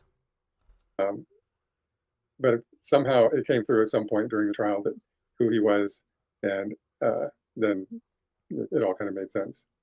Okay. And so was it different getting to know them? You did get to know them personally. You were good friends with them. Did it feel different watching this trial after getting to know some of the surviving victims? Yeah, I mean, it gets even more emotional. You get attached to people, you get to know them better. Honestly, when the Lori trial was over, I still wasn't sure. I think about Charles a lot and what kind of person he might have been. And I think when I was sitting on that jury, I was thinking, yeah, it kind of takes 2, so he might have had some part in it. And I know now from talking to his family members and getting to know Charles, I feel like I know him really well, even though I never knew him while he was alive. This is deep. This is disgusting. We have Lauren at one point comparing herself to Charles Vallow, who's a victim. And now we have this guy saying not only that he's an expert on the Daybell stuff, but that he feels like he knew Charles while he was alive. Dude, I can't imagine if this was like my sister or my brother and this motherfucker was talking like this just because he was an alternate juror. Can you imagine what that would feel like to hear this? Hearing this clown say that he feels like he knows your brother. We'd have a little problem if it was me. We'd have a big problem. I guess, yeah, he's going to be at CrimeCon. I don't know. I have a huge problem with that. That's really gross. I could never imagine saying that. Like, oh, God, I wrote this book and went to this trial, and now I feel like I know the victim. I feel like I knew him when he was alive. His family members and getting to know Charles, I feel like I know him really well, even though I never knew him while he was alive. I realized that, they called him a gentle giant, and, he'd never had a fight in his life, and he just wasn't that kind of person. So that kind of thing answered a lot of questions for me. I think getting to know Kay and Larry, we're going to count the knowing who all these people are, those questions are all erased. And these families didn't deserve any of this in any way. Who said they did? Caw-caw! Caw-caw! Thank you, Y Wonder, for your $9.99 super chat. I appreciate your support more than you know. Yeah, it's true. The other jurors have expressed similar sentiments, that being able to get to know them. And I know that there was one. Ooh. Kresha said, never have I heard Charles referred to as a gentle giant. Hold on. Isn't that what Koberger referred to himself as, a gentle giant, in his rap? Kresha says that was not something they called him. What the hell? Where did he hear that from? That is sick.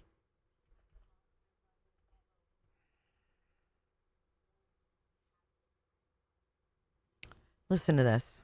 What kind of person he might have been. And I think when I was sitting on that jury, I was thinking, yeah, it kind of takes two, so he might have had some part in it. And I know now from talking to his family members and getting to know Charles, I feel like I know him really well. When he was sitting on the jury, he thought it takes two. Huh? So this is what he said. I'm going to read it from the transcript. Honestly, when the Lori trial was over, I still wasn't sure. I think about Charles a lot and what kind of person he might have been. And I think when I was sitting on that jury, I was thinking, yeah, it kind of takes two, So he might have had some part in it.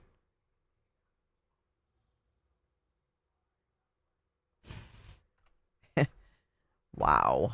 In this trial, after getting to know some of the surviving victims? Yeah, I mean, it gets even more emotional. You get attached to people, you get to know them better. It's even more emotional and you get attached to people. Honestly, when the Lori trial was over, I still wasn't sure. I think about Charles a lot and what kind of person he might have been. And I think when I was sitting on that jury, I was thinking, yeah, it kind of takes two, so he might have had some part in it. And I know now from talking to his family members and getting to know Charles, I feel like I know him really well, even though I never knew him while he was alive. Yeah, he's talking about Charles. I realized that, they called him the gentle giant and, he'd never had a fight in his life and he just wasn't that kind of person. So that kind of thing answered a lot of questions for me. I think they called Chad a gentle giant. Chad's not a giant.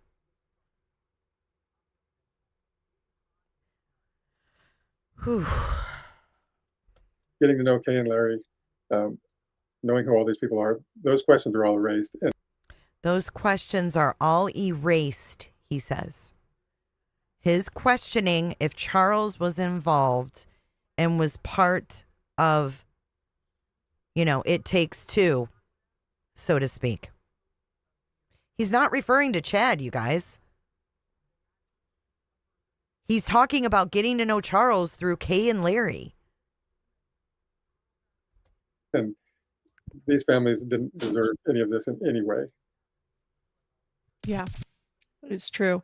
The other jurors have expressed similar sentiments, that being able to get to know them. And I know that there was one Chad Daybell juror that we did end up interviewing, Blake. We would watch him.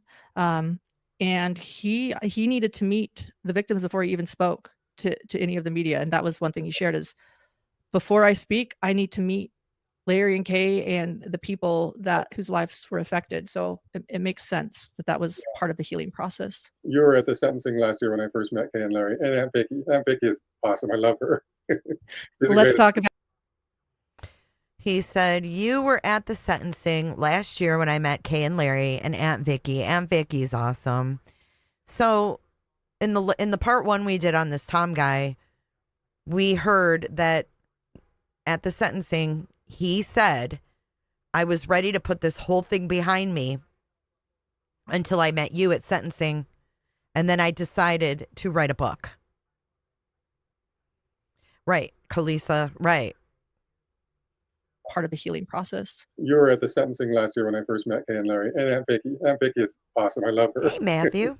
Let's talk about Aunt Vicky. I know I wanted to ask you about her as well. I was actually there when you interviewed Aunt Vicky for your book as well. Yeah. She is great. And like getting to know Tammy, this trial, of course, Tammy was part of both trials, but do you feel like, I feel like this trial, we got to know Tammy a little bit better.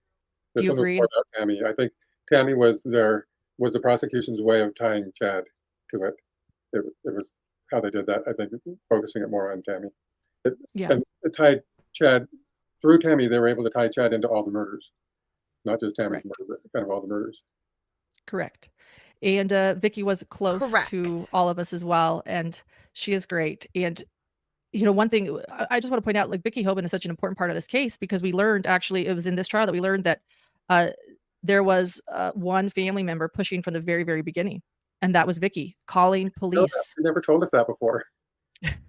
Well, it came out in victim impact statement. She had told me in private, but then she finally admitted, when it came out in victim impact statements, Chad looked surprised, actually, honestly. Yeah, and then Julie Brooks, Vicky's daughter, who interviewed, shared, like the two of them were like, this is not okay, that Julie was knocking Vicky's door saying Tammy's dead, and very, very concerned from the beginning. And yeah, Chad looked surprised during those victim impact statements to learn that it was Aunt Vicky, Tammy's aunt, who was like, something is wrong, something's not okay, and that she didn't give up. And to get to Okay, we need to do a palate cleanser because I'm tuning them out. So let's watch them deliver this check to Hope House as a little palate cleanser here. You ready? This is a healing gift from the Lori Vallow jurors. That's their title, not mine. Really exciting for me to be able to hand you that, and hopefully there'll be. Now, mind you, this is one of the directors.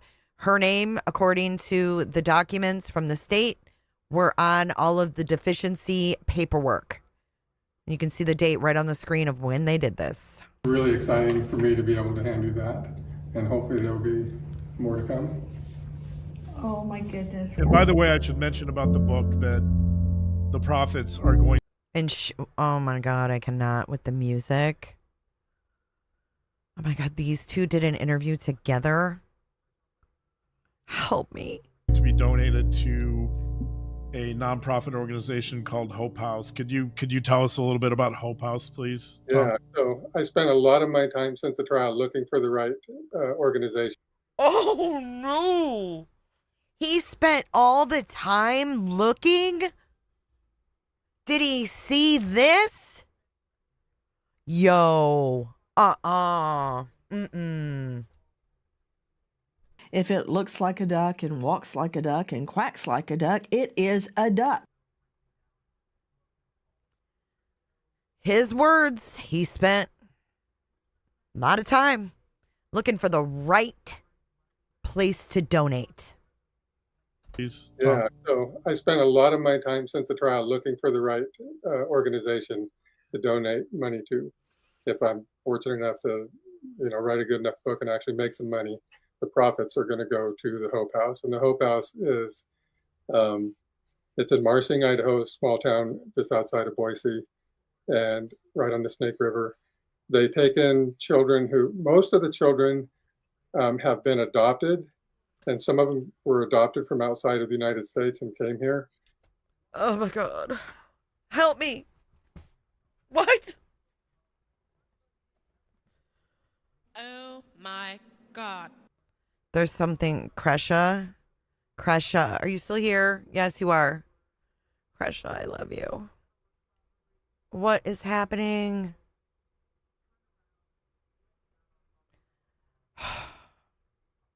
Yes, this came out December 28th, 2023. December 28th, 2023. This is August 9th, 2024.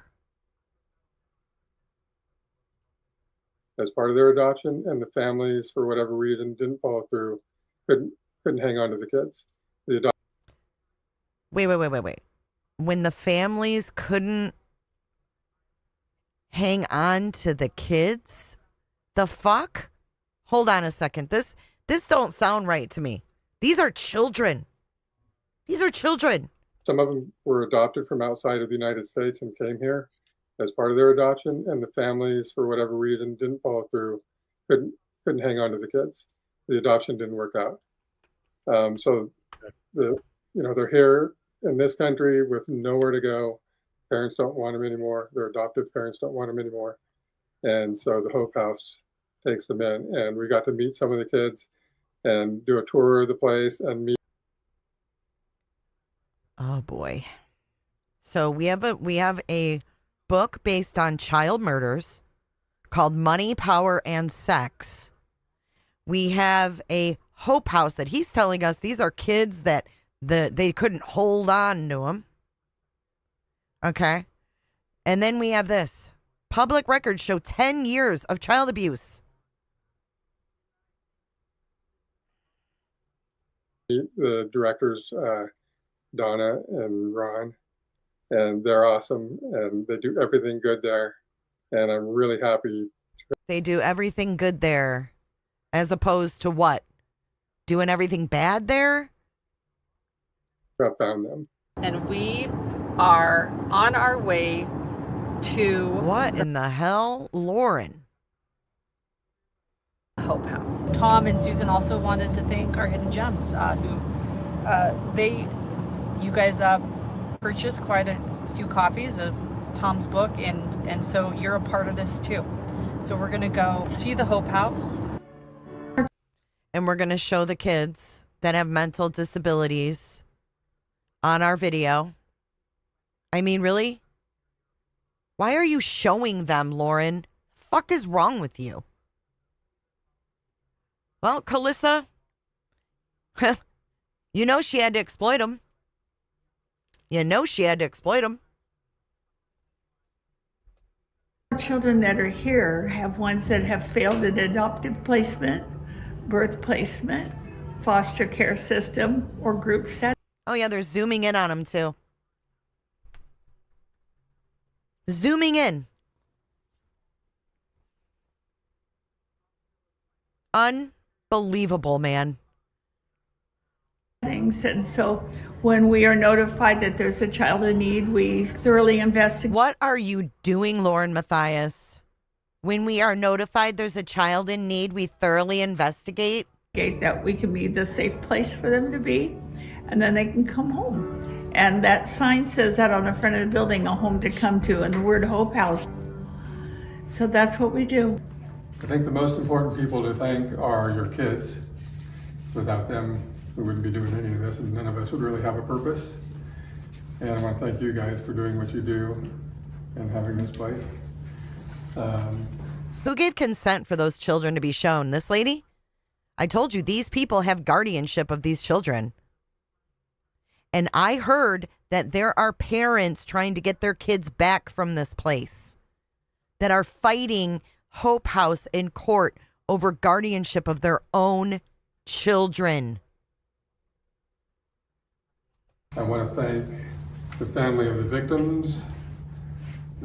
Oh my God. I want to thank the family of the victims. Are you fucking kidding me?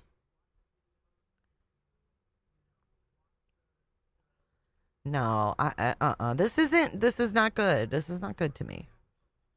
And I want to thank you guys for doing what you do and having this place. I want to thank the family of the victims. They've been extremely supportive of me and what I'm doing. People in the media, Lauren especially, and her Hidden Gems have been awesome. I don't know really where my book would be without them. And I know this check wouldn't be nearly as big without them. My fellow jurors who have become family. Definitely appreciate you guys and my wife Susan. And I'm probably leaving some people out, but I guess that's okay. But anyway. Was she like told not to move? Really exciting for me to be able to hand you that. And hopefully there'll be more to come. Oh my goodness, what a blessing. Wow. Thank you. Is she sitting in a car seat that's inside? Wow. Thank you. Thank you. I know what we do, and I know how we serve, and we know what we believe. And having you here, I'm sure, is somewhat painful. Having you here is, I'm sure, somewhat painful. Colette says, raise your hand if you are uncomfortable right now. Can we get some hands in the air, some cooter salutes in the air, something? Because I am extremely uncomfortable with this. But at the same time as it's painful, I hope you'll be able to see it as some healing also. As one more step, there's so many children that for their situation, maybe being here, we have a lot of really abusive people that have been involved with our kids. So we're very grateful that we could be here to open a door before things went nuts. Even more so. What? This is a professional? We're very grateful that we could be here before things get nuts? What? I have lots of questions. I have lots of questions for this guy. Open a door before things went nuts. Even more so. I'm grateful. Thank you so much for sharing. Wait, she says, hold on, I need the, oh my God, these people. She says, I hope you'll be able to see that some healing also. As one more step, there's so many children that for their situation, maybe being here, we have a lot of really abusive people that have been involved with our kids. So we're very grateful that we could be here to open a door before things went nuts, or even more so. Been involved with our kids. So we're very grateful that we could be here to open a door before things went nuts. Even more so. So I'm grateful. Thank you so much for sharing with us. What a blessing this will be. Thank you. Thank you. Thank you very much. I'm gonna cry. Hold on. Did he say without the children?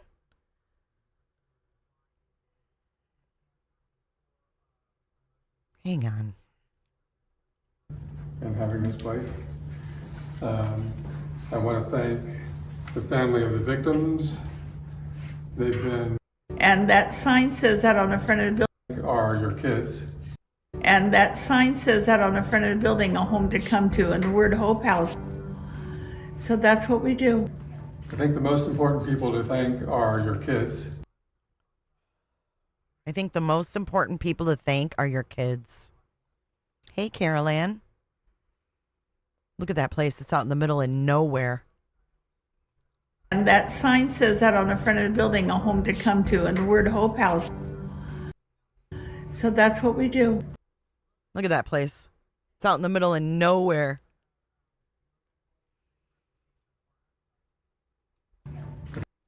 I mean, swing sets, how old are these kids? Are they like all age ranges, or what's the deal? I think the most important people to thank are your kids. Without them, we wouldn't be doing any of this, and none of us would really have a purpose. And I want to thank you guys for doing what you do and having this place. I want to thank the family of the victims. They've been extremely supportive of me and what I'm doing. People in the media, Lauren especially, and her hidden gems. What is this back here? Her hidden gems? What is this all about? Gems have been awesome. I don't know really where my book would be without them. And I know this check wouldn't be nearly as big without them. My fellow jurors who have become family. Definitely appreciate you guys. And my wife, Susan. And I'm probably leaving some people out, but I guess that's okay. But anyway, it's really exciting for me to be able to hand you that. And hopefully there'll be more to come. Oh my goodness, what a blessing. Wow. Thank you. Thank you. I know what we do, and I know how we serve, and we know what we believe. And having you here, I'm sure, is somewhat painful, but at the same time as it's painful, I hope you'll be able to see that some healing also. As one more step, there's so many children that for their situation, maybe being here, we have a lot of really abusive people that have been involved with our kids. So we're very grateful that we could be here to open a door before things went nuts. Even more so. So I'm grateful. Thank you so much for sharing with us. What a blessing this will be. Thank you. Thank you. Thank you very much. I'm gonna cry. That's what I do. Thank you for taking So this is Juror Laura. the time to spend with us today. I support Tom. So you didn't do your research either, lady, huh? A simple Google search would have shown you this. Okay? All these violations by the state cannot be denied. All these violations you see here. Repeatedly over years. 100%. And I think going through that trial, I was always looking for the why and knowing how you found this place, and this was the why. It's a silver lining. Yeah. And How did you find this place, Tom? She said, knowing how you found this place. Okay. No, they're in Idaho. Yeah. And my husband and I, we can't do a lot, but we want to give you a small amount to help Look, with you. this has Thank you. this right here has nothing to do with being Mormon. Shock it. This is not being Mormon. This is being fucking creepy. Because I know a lot of Mormons that are fucking awesome people, and they don't do this kind of fuck shit. They don't do this kind of fuck shit. They don't exploit people. They don't do weird things with children. It does not mean, this has nothing to do with being Mormon right now. These are the people involved that we're looking at, not a religion. Thank you for serving us lunch today. And Did you get enough to eat? yes, we did. Oh, it was Yes, so we good. did. It was yummy. Oh, it was yummy. Oh, Lauren, I bet you went to fucking town on that, didn't you? You went to town on that, didn't you? Exactly, Calissa. And those are the only ones we know about. These guardians get paid very well through the state. This is about money. He keeps looking over to Lauren for approval. I noticed that too. Tom is not Mormon, only moron. Exactly. So, thank you. You bet. And God bless this place. A home to come to. Yep. Yep. This is an incredible place. I've loved visiting this area. Oh my God, shut up. We're headed home after giving them the check, and I'm so glad I could take you guys with us. This was incredible to see, you know, that there is a home for children where adoptions don't work out, or what? For the children that don't have a home. There is. Oh, is that what it is, Lauren? For children that have adoptions that don't work out, or children that just don't have a home? You are scuzzy. Scuzzy. For the children that don't have a home, there is a home. And this was touching. It's a day that I won't forget, and I'm so glad that we were able to take all of our gems here with us. We're gonna take off, but yeah, it's been a really. Oh my God, did you hear it? Caw-caw! Caw-caw! The birds were speaking this day. Look at her shirt. They're like, caw-caw! Caw-caw! But yeah, it's been a really. It's been a really. Oh, look at the nice grounds. Oh yeah, let's show all these kids their faces, everything else. But yeah, it's been a really good day. Grateful to be back in Boise for such a good cause.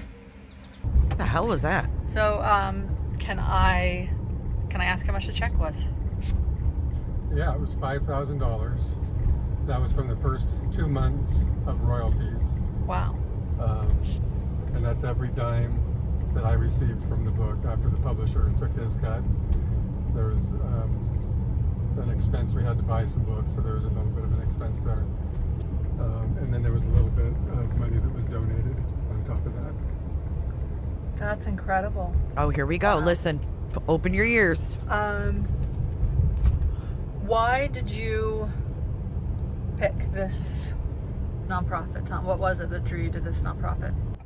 Oh, let's show. The main thing is, though, yeah, let's show the kids again, Lauren. Let's show these kids again. I really feel like what they're doing is all good. They're taking in kids in really tough circumstances and giving them a home, an education, and a little bit of non-denominational religious background. All of those things I think are important.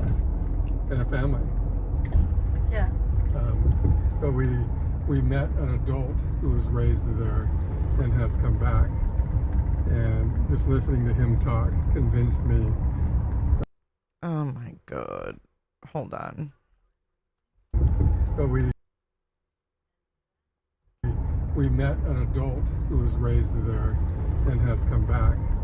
We met an adult there who was raised there and has come back. And what? Just listening to him talk convinced me that I needed to look into. We just met him by chance. He met an adult that lived there by chance. Happened to be right at the time that we were searching for a nonprofit to donate the money to. And after talking to him, I realized, okay, we might have just stumbled across the answer to our question that we had been trying to find for months. And it turned out to be true after we did all of our research. He said it turned out. Oh!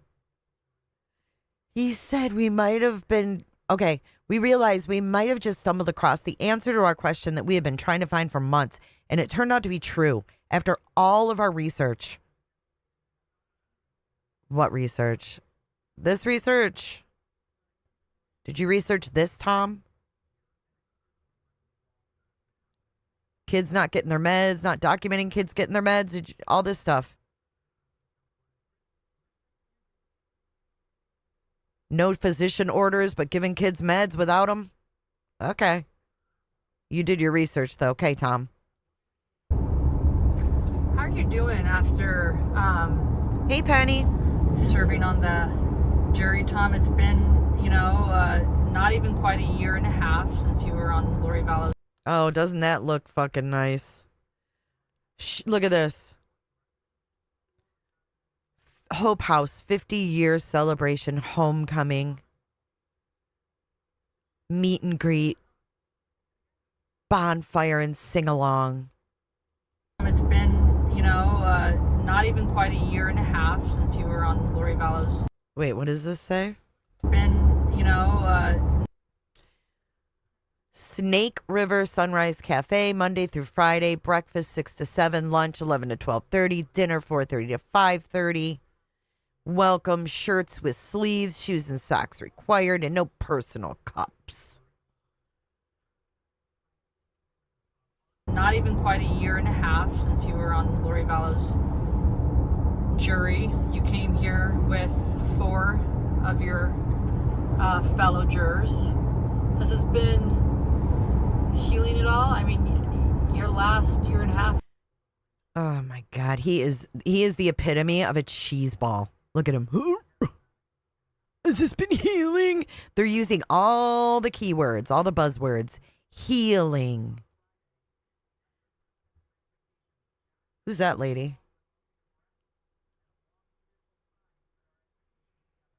Has certainly not probably been what you would expect since getting called for jury duty.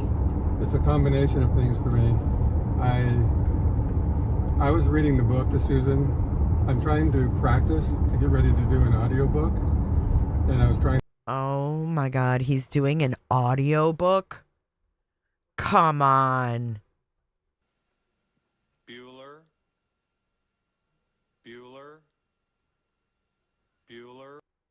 Throw out some key buzzwords you've heard throughout this mess and going forward, because they use the same ones over and over. Victims, healing, depressing, emotional, all those things. He's doing an audiobook, guys. I'm trying to practice to get ready to do an audiobook. And I was trying to read the book to Susan, and I just get too choked up even just reading my own words. Oh my God. What? Is that going to be your excuse for not using your boring voice for an audiobook? I get so choked up over my own words. So there's that. Oh yeah, Larry and Kay, they got those buzzwords on fucking loop. When I get into the parts about the kids, some of the horror we had to live through as jurors. But then there's silver linings, right? You've come into our lives. Some of the jurors, they've just become really close friends. Ugh, his voice literally crawls under my skin. Oh my goodness. I fell asleep. We call them family. We call him family. No, this dude's a creepazoid. We call them family. We call each other family too here in Cooterville, don't we, bitches?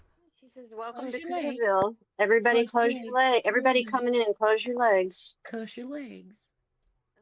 And all the family members that we met, living victims, those are all really positive things. So that kind of overwhelms all the negative for me. I noticed what you're wearing on your wrist there. Oh yeah, Tylee, JJ, Tim. Like that wasn't on purpose. Oh, I noticed what you're wearing on your wrist there. Me and Charles. God, these people make me fucking sick. I noticed what you're wearing on your wrist there. Oh yeah, Tylee, JJ, Tammy, and Charles.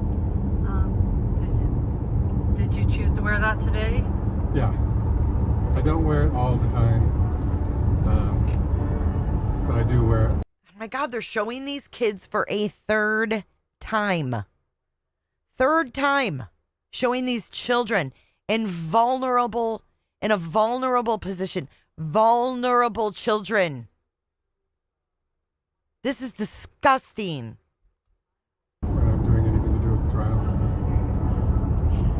He said, I don't wear it when I'm doing anything that doesn't have to do with the trial. It's his fucking prop. Ew.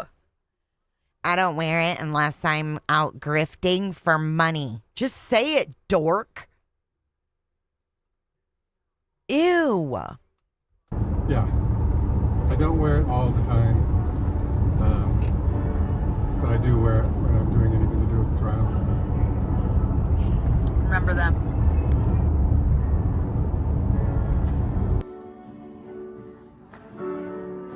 Oh my God. Oh my God.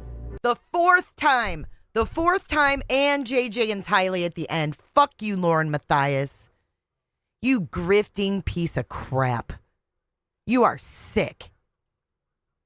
It's not even over yet. Oh my God. I'm going to throw up.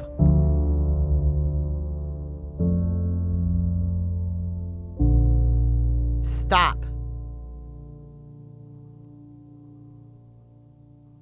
How dare you? Unbelievable. Right. Look at these kids. They have no one to protect them. See their faces? You two are disgusting. Disgusting. All right. Oh my God. I don't know if I can finish this, but we're going to try. To know Aunt Vicky was an incredible window into Tammy and Tammy's family, and they're incredible people.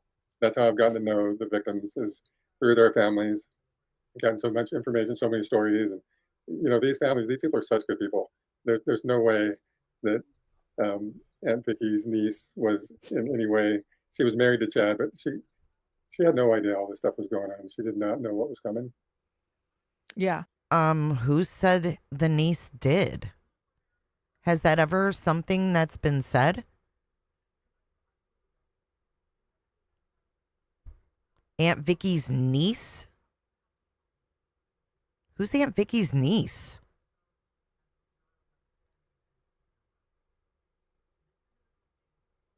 Oh, Holly, thanks for letting me know. What time is it at? Yeah, Hope House has nothing to do with LDS, guys. Who's Aunt Vicky's niece? Information, so many stories, and these families, these people are such good people. There's no way that Aunt Vicky's niece was in any way. She was married to Chad, but she had no idea all this stuff was going on. She did not know what was coming. She didn't know what was coming, he says with a smile on his face. He's talking about Tammy, yeah. There's no way Aunt Vicky's niece didn't know what was going on. The fuck? No one thought she did.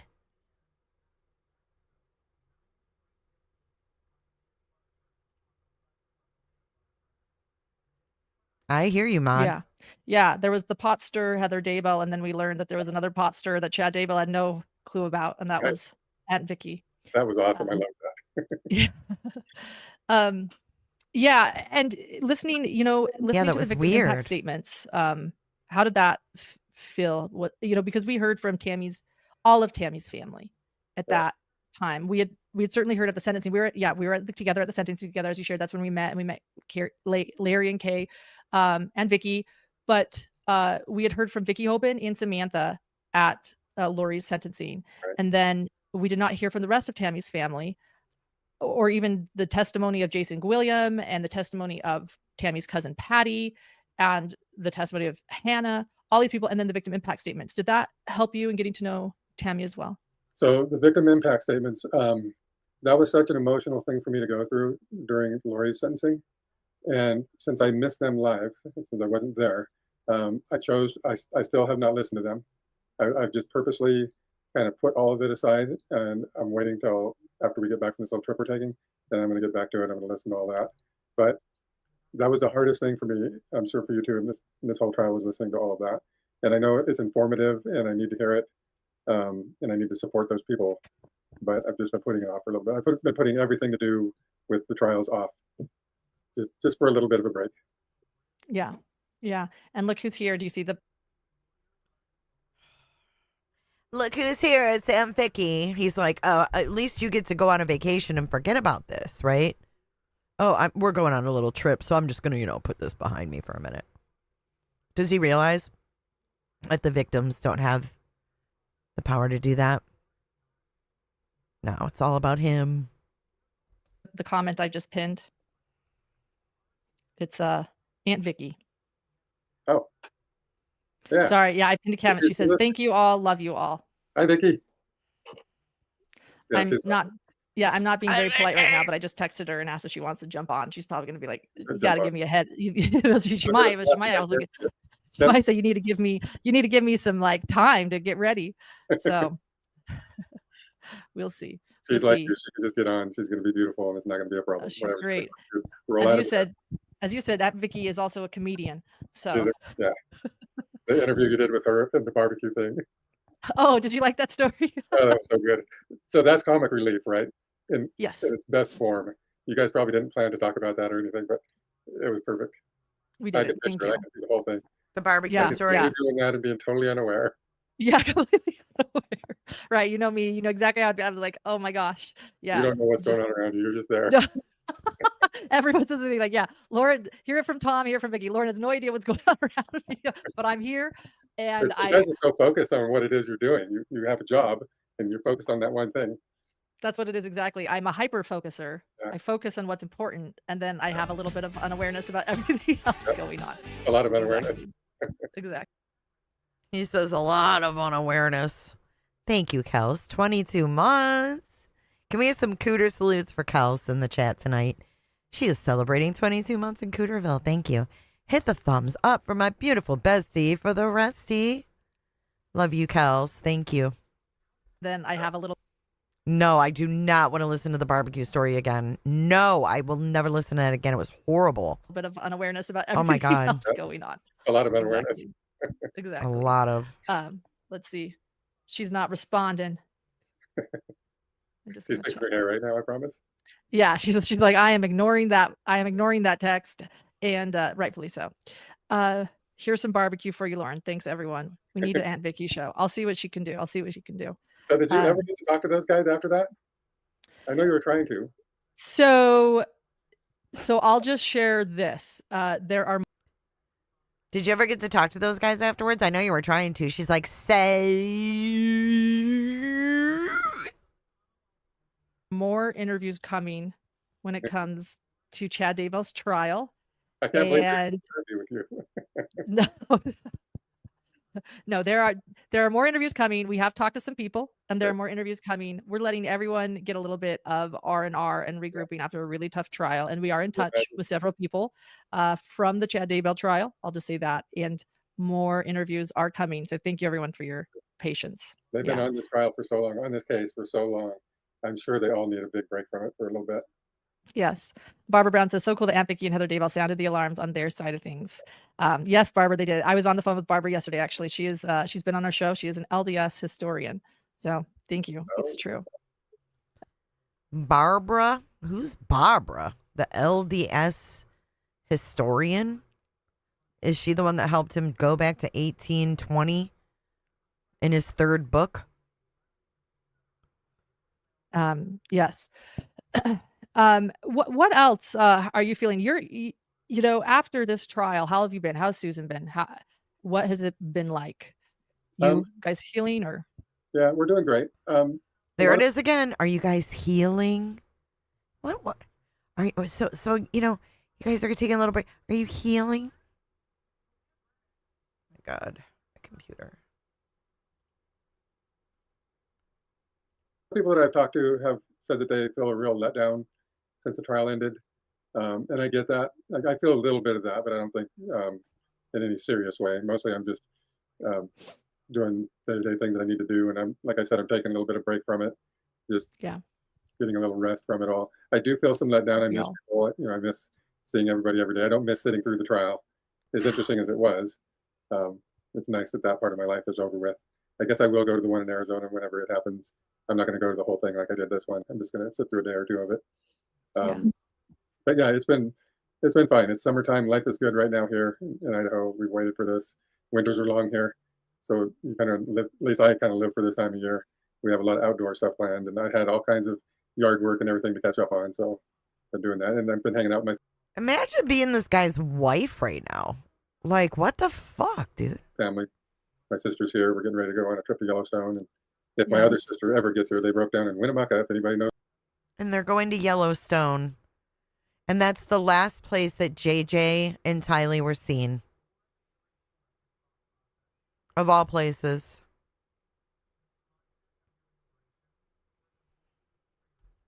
Here, we're getting ready to go on a trip to Yellowstone. And if my other sister ever gets here, they broke down in Winnemucca. If anybody knows where that is, it's not where you want to break down. We've been waiting for them to get here for 2 days. Yeah, that's actually why I want to jump on. I knew you were taking a vacation, and a needed vacation. Like I said, everyone's been needing some R&R and some regrouping after the difficult 2 months. It was 2 months. I mean, it was a long time. And you're right. There was a friendship and a community that formed that I also am missing. But that's why I knew you were going on vacation. I said, please, jump on for my first lunch live before you take off. And we just want to say thank you to you for being so committed to this case and for writing a book and helping the Hope House too. What an incredible cause. And so again, people, Tom's book just happened to become available today on Amazon. And again, it is titled Money, Power, and Sex, The Lori Vallow Daybell Trial by Juror number 18. And until today, it was for pre-sale, but it is now for sale. It's actually live. I actually got a copy in my own hand. Oh, let's see it. There it is. Pretty excited to get to hold it. That just came a few days ago, but I have a shipment coming in. Excited to get to hold it. Let's see it. Grifting at his finest. Right here. There's nothing to fucking smile about. Look at those two. Shameful. Who thinks that these two have some kind of transactional thing? No, my 7-year-old granddaughter can sketch better than that.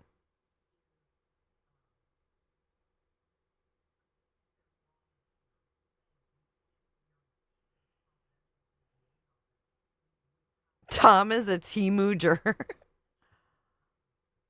You think so, Squeaky?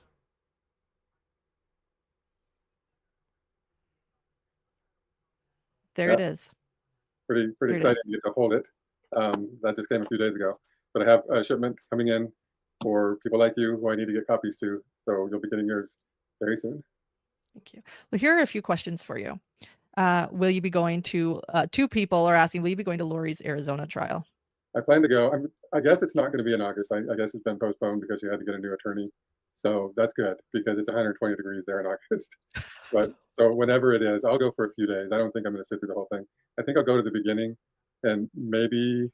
Dude, can you imagine this guy reading an audiobook? I mean, for real. It's like Kermit the Frog reading you an audiobook. Christina, that's true. Her copy came out of money that could have gone to the Hope House. This normal Idaho mom, I've never really paid attention to him until the first part I did. Kermit the Frog. It's fucking Stacy in the male form. Kermit. Stay once I'm there. But I'm going to plan to go for the first few days and then see how it goes. Okay. Yeah. I too hope that it's not in August for similar reasons, because I do want to attend, but I just, I need a breather and I don't want to leave my family so quickly.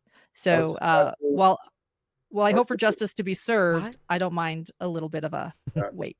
Have you been able to take any kind of break at all, or you're on to the next case, I imagine? Well, I did this last week. I want to continue lunch with Lauren, and there are so many cases to talk about that John and I truly deeply care about. And one thing that I want to do as far as hidden true crime goes is John and I talk about cases every day, but I'm not sharing them every day. So that's what I want to do for our lunch lives, is start telling you about what's going on in these individual cases. So tomorrow I'll start doing that again. And just sharing 15-minute lives explaining what's going on with different cases. And as far as cases go, everyone, we have the Madeline Soto case that John and I talked about on Saturday, a heartbreaking case, some updates there. And then already, just since our live, and then the Shanna Gardner case, or Stamping Up case. I recommend people getting caught up on our playlist there. There is stuff going on there that I'll share. And then this Micah Miller case, and then the Rex Heuermann Lisk case. Yeah, but people have seen my absence. I think our hidden gems also were going through like a withdrawal a little bit, because we were there every day together as a community, even with our hidden gems and our lunch lives. And so I did take a break. Sorry. I've got the house clean. Hey guys, I just learned that Dr. John is good at many things, including being a loving parent, but he is not good at keeping the house clean. Good for him. Yeah, and that's okay. I don't need that, because I came home and that's really nice to say. You're a bitch. Flo says 5 out of 5 anesthesiologists recommend Tom's book. Thank you for your super chat, Flo. Yes, it is now pristine and beautiful, and everybody's happy, and they had a great time while I was gone. And you're I don't happy. think people, even your gems, realize what a commitment you have in all of this, and the dedication you have, and how hard it is to be away from your family and do the things. You're in a strange city, a different city. The Boise is not a strange city to you. It's a second home, kind of, in a way, but still, it's not your home. And it's hard, really hard. It was hard. It was hard mostly to leave my little guys. And of course, Tom, I would go home on many of the weekends. Senator Kash Patel is accusing the Bureau of lying to a... Thank you so much, Penny. I don't know where that came from. Really exciting. I have no idea where that came from. For me to be able to hand you that. Hold on, my computer's going crazy. It must be all the damn cooter ships. Welcome to Cooterville. Everybody close your legs. Everybody coming in, close your legs. Close your legs. The expansion is real. The expansion is real. Let's let things catch up here. Thank you so much, Miss Penny. Can't wait to meet you in just a couple weeks. Oh, man. I know, Pixel. I swear to God, they have like potatoes for cameras. Literal potatoes. Thank you so much, Penny, for your support tonight. Anybody, does this sound familiar to anybody? Listen. Listen.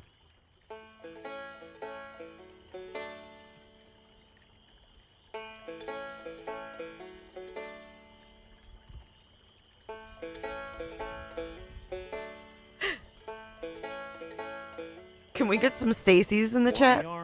There's so many It's Tom. songs about rainbows. It's Tom. On the other side, It's him. Telling you. rainbows are visions, but only illusions. And rainbows have nothing to hide. It's him. Dude, I'm convinced he's the voice of Kermit. He is the voice of Kermit, dude. So we've been told, and some choose to believe it. I know they're wrong, wait and see. Someday we'll find it, the rainbow connection. The lovers, the dreamers, and me. love, money, power, and sex, and me. That is so spot on.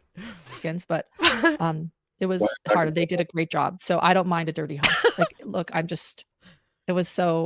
they were such a support to me too. Yeah. And so it was a family effort in the end. Shut up, Lauren. So thank you for recognizing that. And thank you for being a home away from home too. There were times when we were invited to barbecues and other things at your house that made it easier. Wiffle ball. Exactly. We played wiffle ball. So thank you to you and Susan. I got a question, Lauren, milestone. who's the better cook? You or John? You know. Thank you so much, Belinda Buckner, for 6 months of Cootership. She says, welcome to Cooterville. Everybody close your leg. Everybody. Cooter undercover. Cooters. Unite, motherfuckers. Thank you so much, you guys, for all the support tonight. It's been a great time. I'm not telling, but I'm just saying thank you. What would you do if you ran into Lauren at CrimeCon? Absolutely nothing. Absolutely nothing. Do you know what Lauren is to me? A big zero. She's a big fat zero. What's up? Dr. Vonda was 6 months. See Leo's question. Thank you for 6 months. Why are her teeth blue? That one? Or the other one that I just answered? Nothing. She's a zero. Her and this weirdo. No, when it comes to maybe laugh. Probably laugh. I'd be like, I don't know. We'll see. You'll be live with me. So if it happens, you'll be there to see it. The love bombing is crazy, says baby girl. Yes, Martino. 2 weeks. I think they're snap a smile. They snap in. Pizza, I'd say John, but he doesn't know how to cook a lot of things. Like the other day I made Rice Krispie treats. The other day, I think it was yesterday, 2 days ago, I made Rice Krispie treats with my son. And that's not cooking, idiot. Who's a better cook, you or John? Oh, I made Rice Krispie treats the other day. We melted butter and threw marshmallows in and dumped cereal. This woman is clearly out of touch with reality. Look at her. All that matters is that I look good. Nothing else matters. That's all that matters. The other day I made Rice Krispie treats. The other day, I think it was yesterday, 2 days ago, I made Rice Krispie treats with my son. And as I concluded and put them in the pan to sit for an hour, John was like, well, don't you have to cook them? I'm like, no, you don't cook Rice Krispie treats. You let them sit. So I was going to say, I don't think that's cooking. Rice Krispie treats. No, it's not cooking. I consider that cooking. So now decide with that story, everyone. Now decide who's the better cook. Rice Krispie. I just checked on the Pima County meeting, and they're talking about pause for cause. Just to give you an update. Rice Krispie treats and obviously not you, if that's what you're cooking. He is good. He is a pizza connoisseur. So, but he didn't even know how to make them. I don't know. You can order pizza; they'll bring it to your door. We're getting better. I'm a very good crock pot cook. Does that count? I can put stuff in a crock pot and turn it on. So, yes. That's legitimate. Yeah. I mean, both John and I have our, we're domestically disabled in different ways, but we make it work together. So. You just go to somebody else's barbecue or something if you're hungry. Yeah, we went to your barbecue too. It was great. It was an amazing barbecue, right? I love to just crash. You were invited to ours. I was invited to that one. That's the difference. Yeah. So thank you. Yes. So that's what our plan is for the future is Hidden True Crime. So thank you for asking too. And I'm looking forward to reading your book. I haven't read it yet, and I'm looking forward to it. So, you didn't read it. What you have to say. Yeah, I'm waiting for my signed copy. You didn't read Good or it. bad, I can take it. If it's terrible, I can live with it. Hopefully it's good though. We'll see. Yes. Oh, you mean you didn't pass around a copy of his book before? Yeah. Thank you for being here today, Tom. Is there anything else you want to share today? I truly am thankful. I think the book is more of a collaboration than just solely my work. So many people contributed to it in different ways, information, but also just support. You contribute in both of those ways a lot. But I really feel good about that. That's been really good So she contributed with support and information. for me. I didn't think of that when I decided to write this book. I just pictured myself by myself writing a book.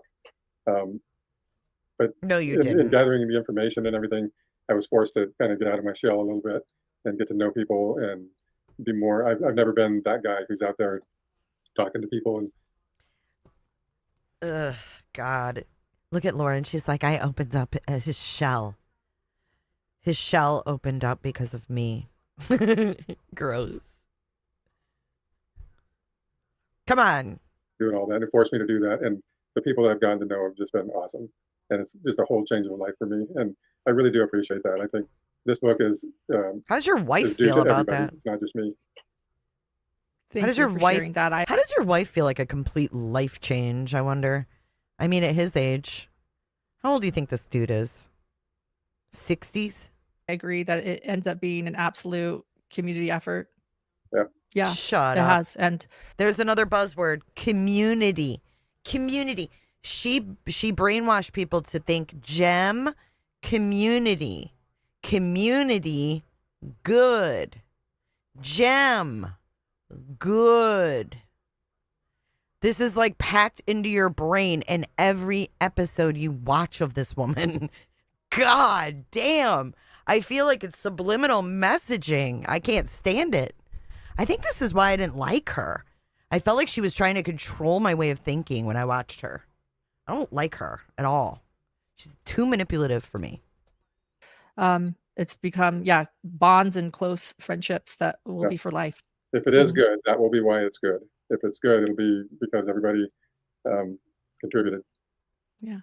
Barbara is asking what about Coburg as well, and that is another case that we are definitely following. There isn't so much an update this week, but we will be following that case to the end. Another Idaho tragedy that we care about and we'll be following. Yeah, big one. Janine Hansen, who also was invited to your barbecue, says, "I love Tom's book. Everyone needs to read it." Janine is the cutest person in the world. She's awesome. Who the hell is Janine? Dude, your wife should be the cutest person in the world. What is he talking about? Who's Janine, guys? In her own way, she just rocks it. Yeah. Okay, I need to know who Janine is and what does she do that rocks it? Come on, guys. Who's Janine Hansen? Who is she? Janine Harrop Hansen. Who is she? Janine. Who is that? Who is that? Do you guys know who that is or something?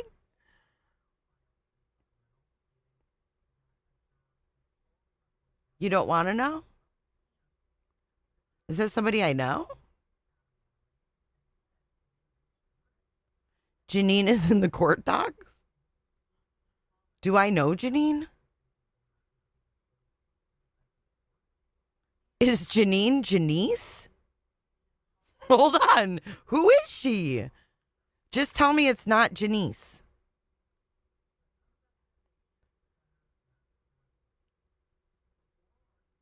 She has new people? Oh, okay. Nobody knows who this is.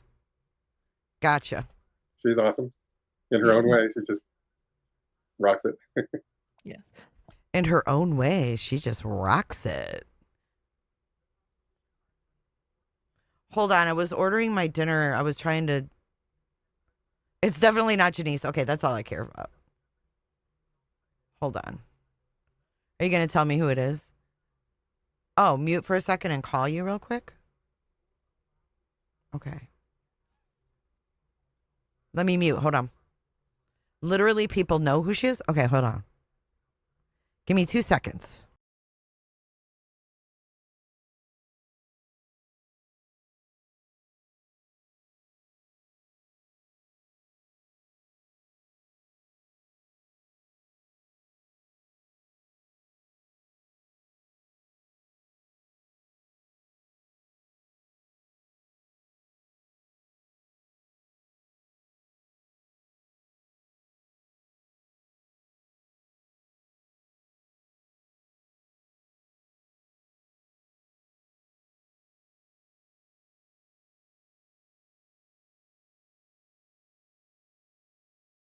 Okay, I remember who Janine is now.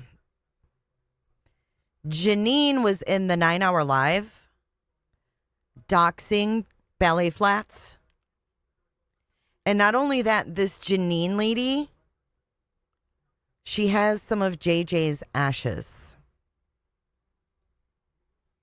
from what I hear. She doxed the shit out of Janice in the 9-hour live. This normal Idaho mom says, yep, that's the one. Yep, just for the record. Dental says, I don't want anything to do with the teeth. Yeah, I think people remember now. I know, what the actual fuck?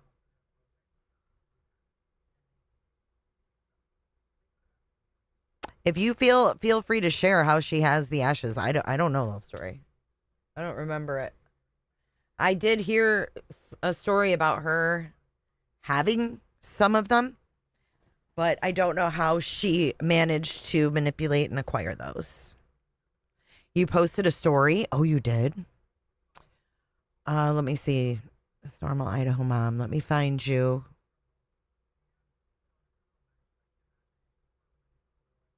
This normal Idaho mom. I don't see it, honey.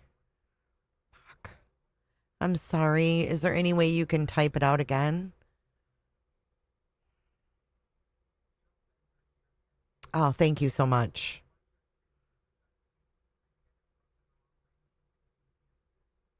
We can do a live on her if you'd like. There's a lot of shit about her. She's talked a lot of shit. So let's keep going. She's awesome. In her own way, she just rocks it. Yeah. Anne is asking an interesting question. She said, was it interesting for you to hear info at Slug's or Chad's jury that they didn't hear and understand the same that happened at Lori's trial? In other words, I'm I think sure she's it's saying, a mouse, go ahead, Tom. Stacey. She's asking, they heard differently, or the jurors heard a different sort of case, and they well, let me redirect Anne's question. You told me once before Chad's trial that you felt there was just an evil when you looked at Lori during her trial. Is that fair to say? Okay. I don't want to put words in your mouth, but that's what I never felt that in my life, and I did. I felt that. You felt that.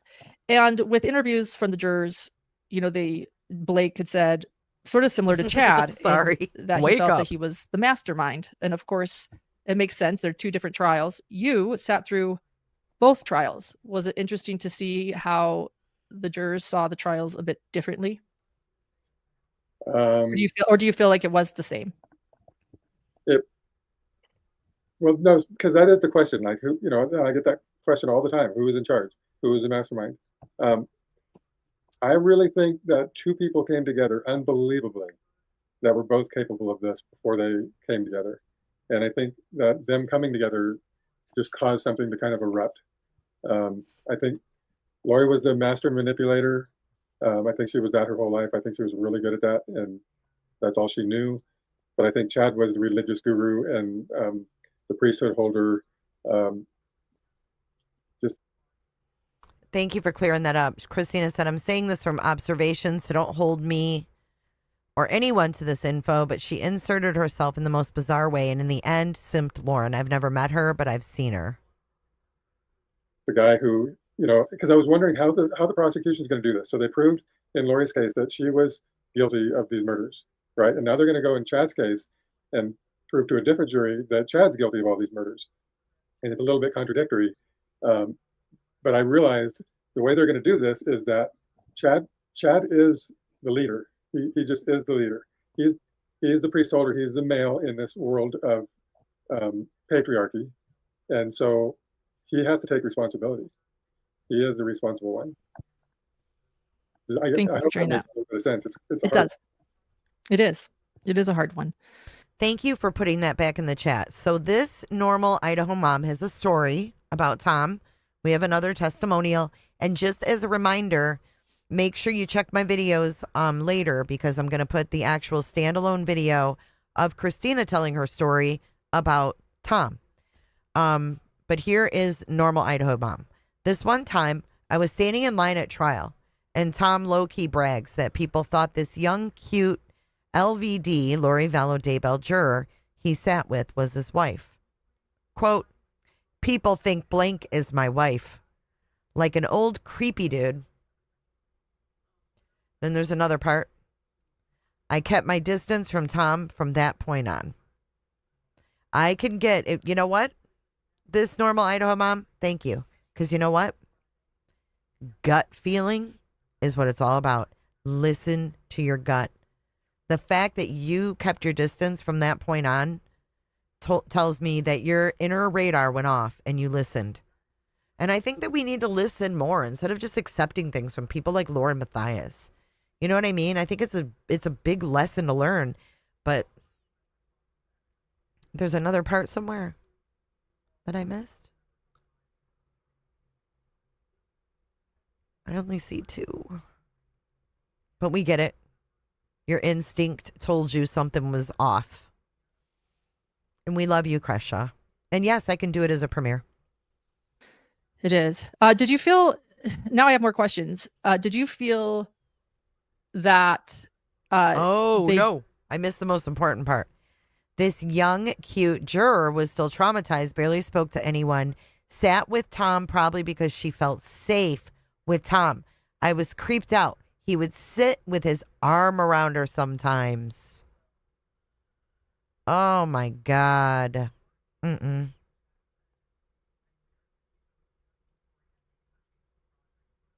Mm-mm. Crusha, you are so funny. I agree, though.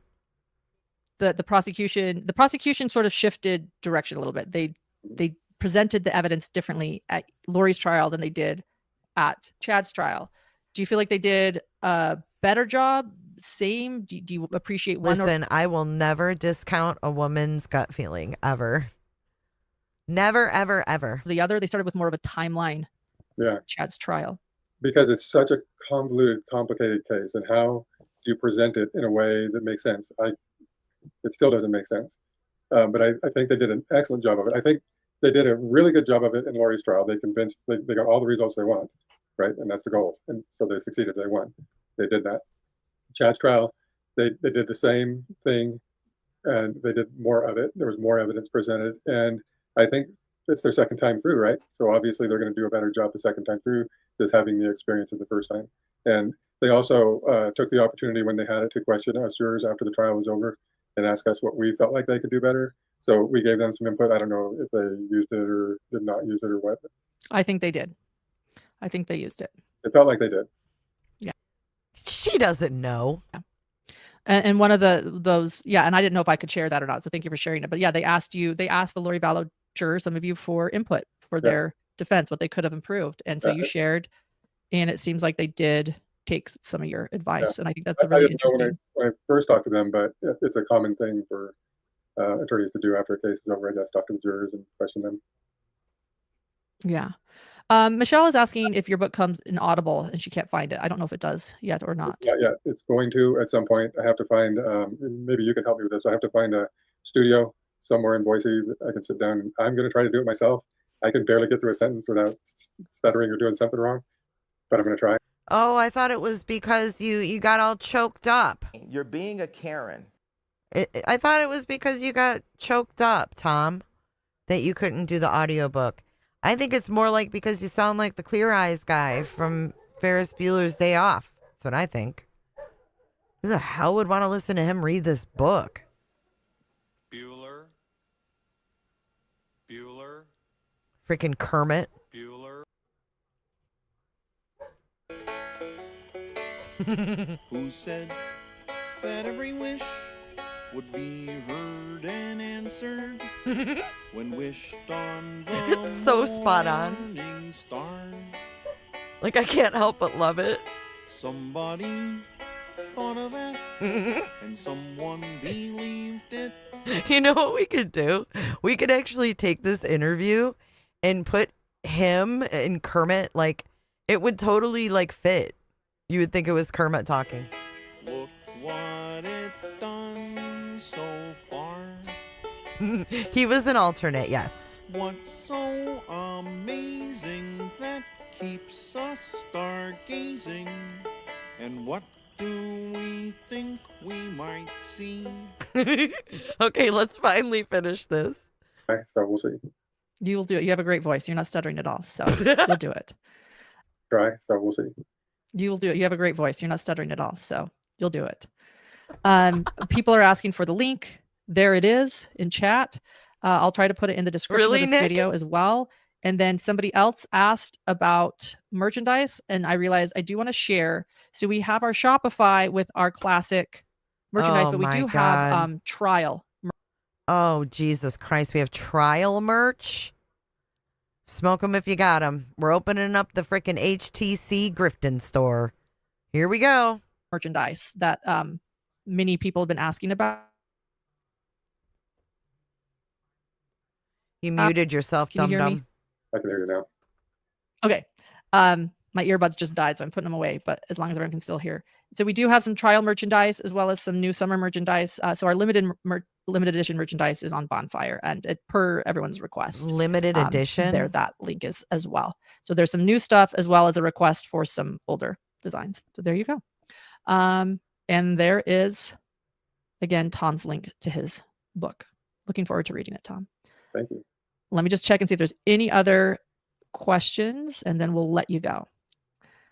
Keeping you longer than That's planned. fine. He's like, that's just fine, baby. What was the greatest clarifying fact of Slug's trial? You kind of mentioned a couple of the body cam videos. Was that it, or was it something you haven't shared? Well, no, I think the body cam video, that was early on in the trial. I think that was pretty telling.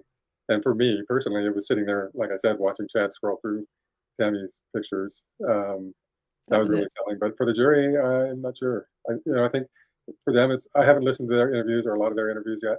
But I think for them, it probably was the same as it was for me. It was more of an accumulation of evidence. There wasn't just one particular thing that turned it for me. Okay.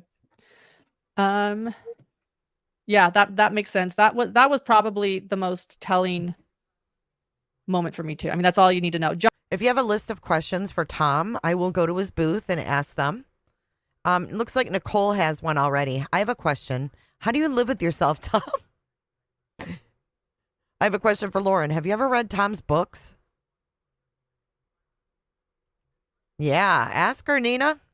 John likes to say that, and I like it. I've adopted it too. But when something's really poignant, he'll say, "That's all you need to know about Chad Daybell," or "That's all you need to know about whoever we're talking about." I wish as a juror I could have just said, "That's all I need to know." I'm convinced, because halfway through, I was convinced they had proven it to me objectively. Like I wasn't going into it, I had in my heart what I felt, but they had to prove it to me, and they did such a good job of that, and they proved it, but then they proved it over and over and over, and they wouldn't have had to do that. Yeah. Monty, who is a great hidden gem, is asking if there's a way to get a hold of you, because he does have options for recording that they could help with. Is there an email or somewhere they could reach out? Yeah, he can get a hold of me through you, or you can share my email with him if you like, however that works. Okay, so if you write us at hiddentruecrimeinfo@gmail.com, Monty, we will send you Tom's email address. That would be great. So that might be my motivation to get it done. Yeah, yes, we need a Tom and Monty connection. Yeah. It is. We have a great community here. So there you go. Look, Liz, Monty is the man. All right, good to know. All right. Liz, shout out Liz. All right. Thank you so much. Thank you everyone for being here. So consider Lunch with Lauren is back. Lunch with Lauren and Tom today. And in the next few days, I will be sharing additional information on cases. Why is she holding the microphone the whole time? Does she want to feel like she's on the scene again? Covering any updates. And yeah, thank you everyone for understanding that I needed a bit of a break. And my break was not a major vacation to Hawaii or anything. It was pool days and cleaning and Rice Krispie treats. So I'm missing the barbecue. I'm missing the barbecues, but all in good time. So have a wonderful vacation, Tom. Congratulations on your book. And we'll definitely be in touch. Thank you so much, Lauren. All right. We'll see you. We'll see you, Tom. Bye. Bye. Hiding it, then these things keep happening. Oh God. Right. Oh God. The only way you can stop these things is by shining a light on them. Oh, geez. We moved right into this one. I didn't mean for that to happen. Dr. Vonda has a really good question. Why'd you stop speaking to Christina? Are you always that rude? Or did you just choose to be rude on that day? Did they teach you manners at your kindergarten at your primary school? Are you sure, Jay? I have more. I think those are a very good start, Dr. Vonda. Listen, I'm going to sign off. My pizza just got here.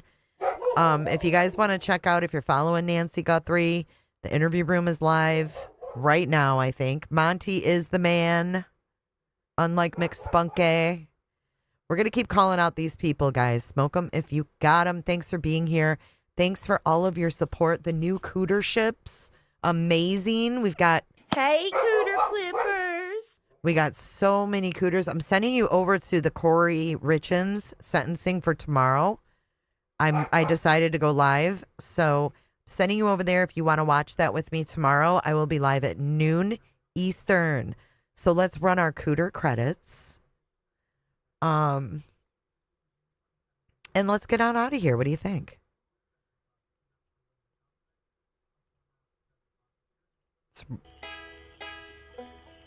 We'll listen to some Kermit. We'll find it, the rainbow A Cooter DeVille. I think the devil drives a Cooter DeVille.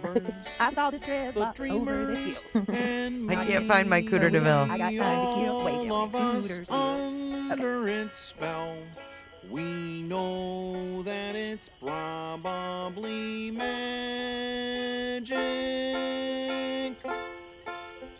Have you been half asleep? And have you heard voices? I've heard them calling my name. Is this the sweet sound that Just a shot of calls the tequila and a young nice blunt. sailors? The voice might be one and the same. I've heard it too many times.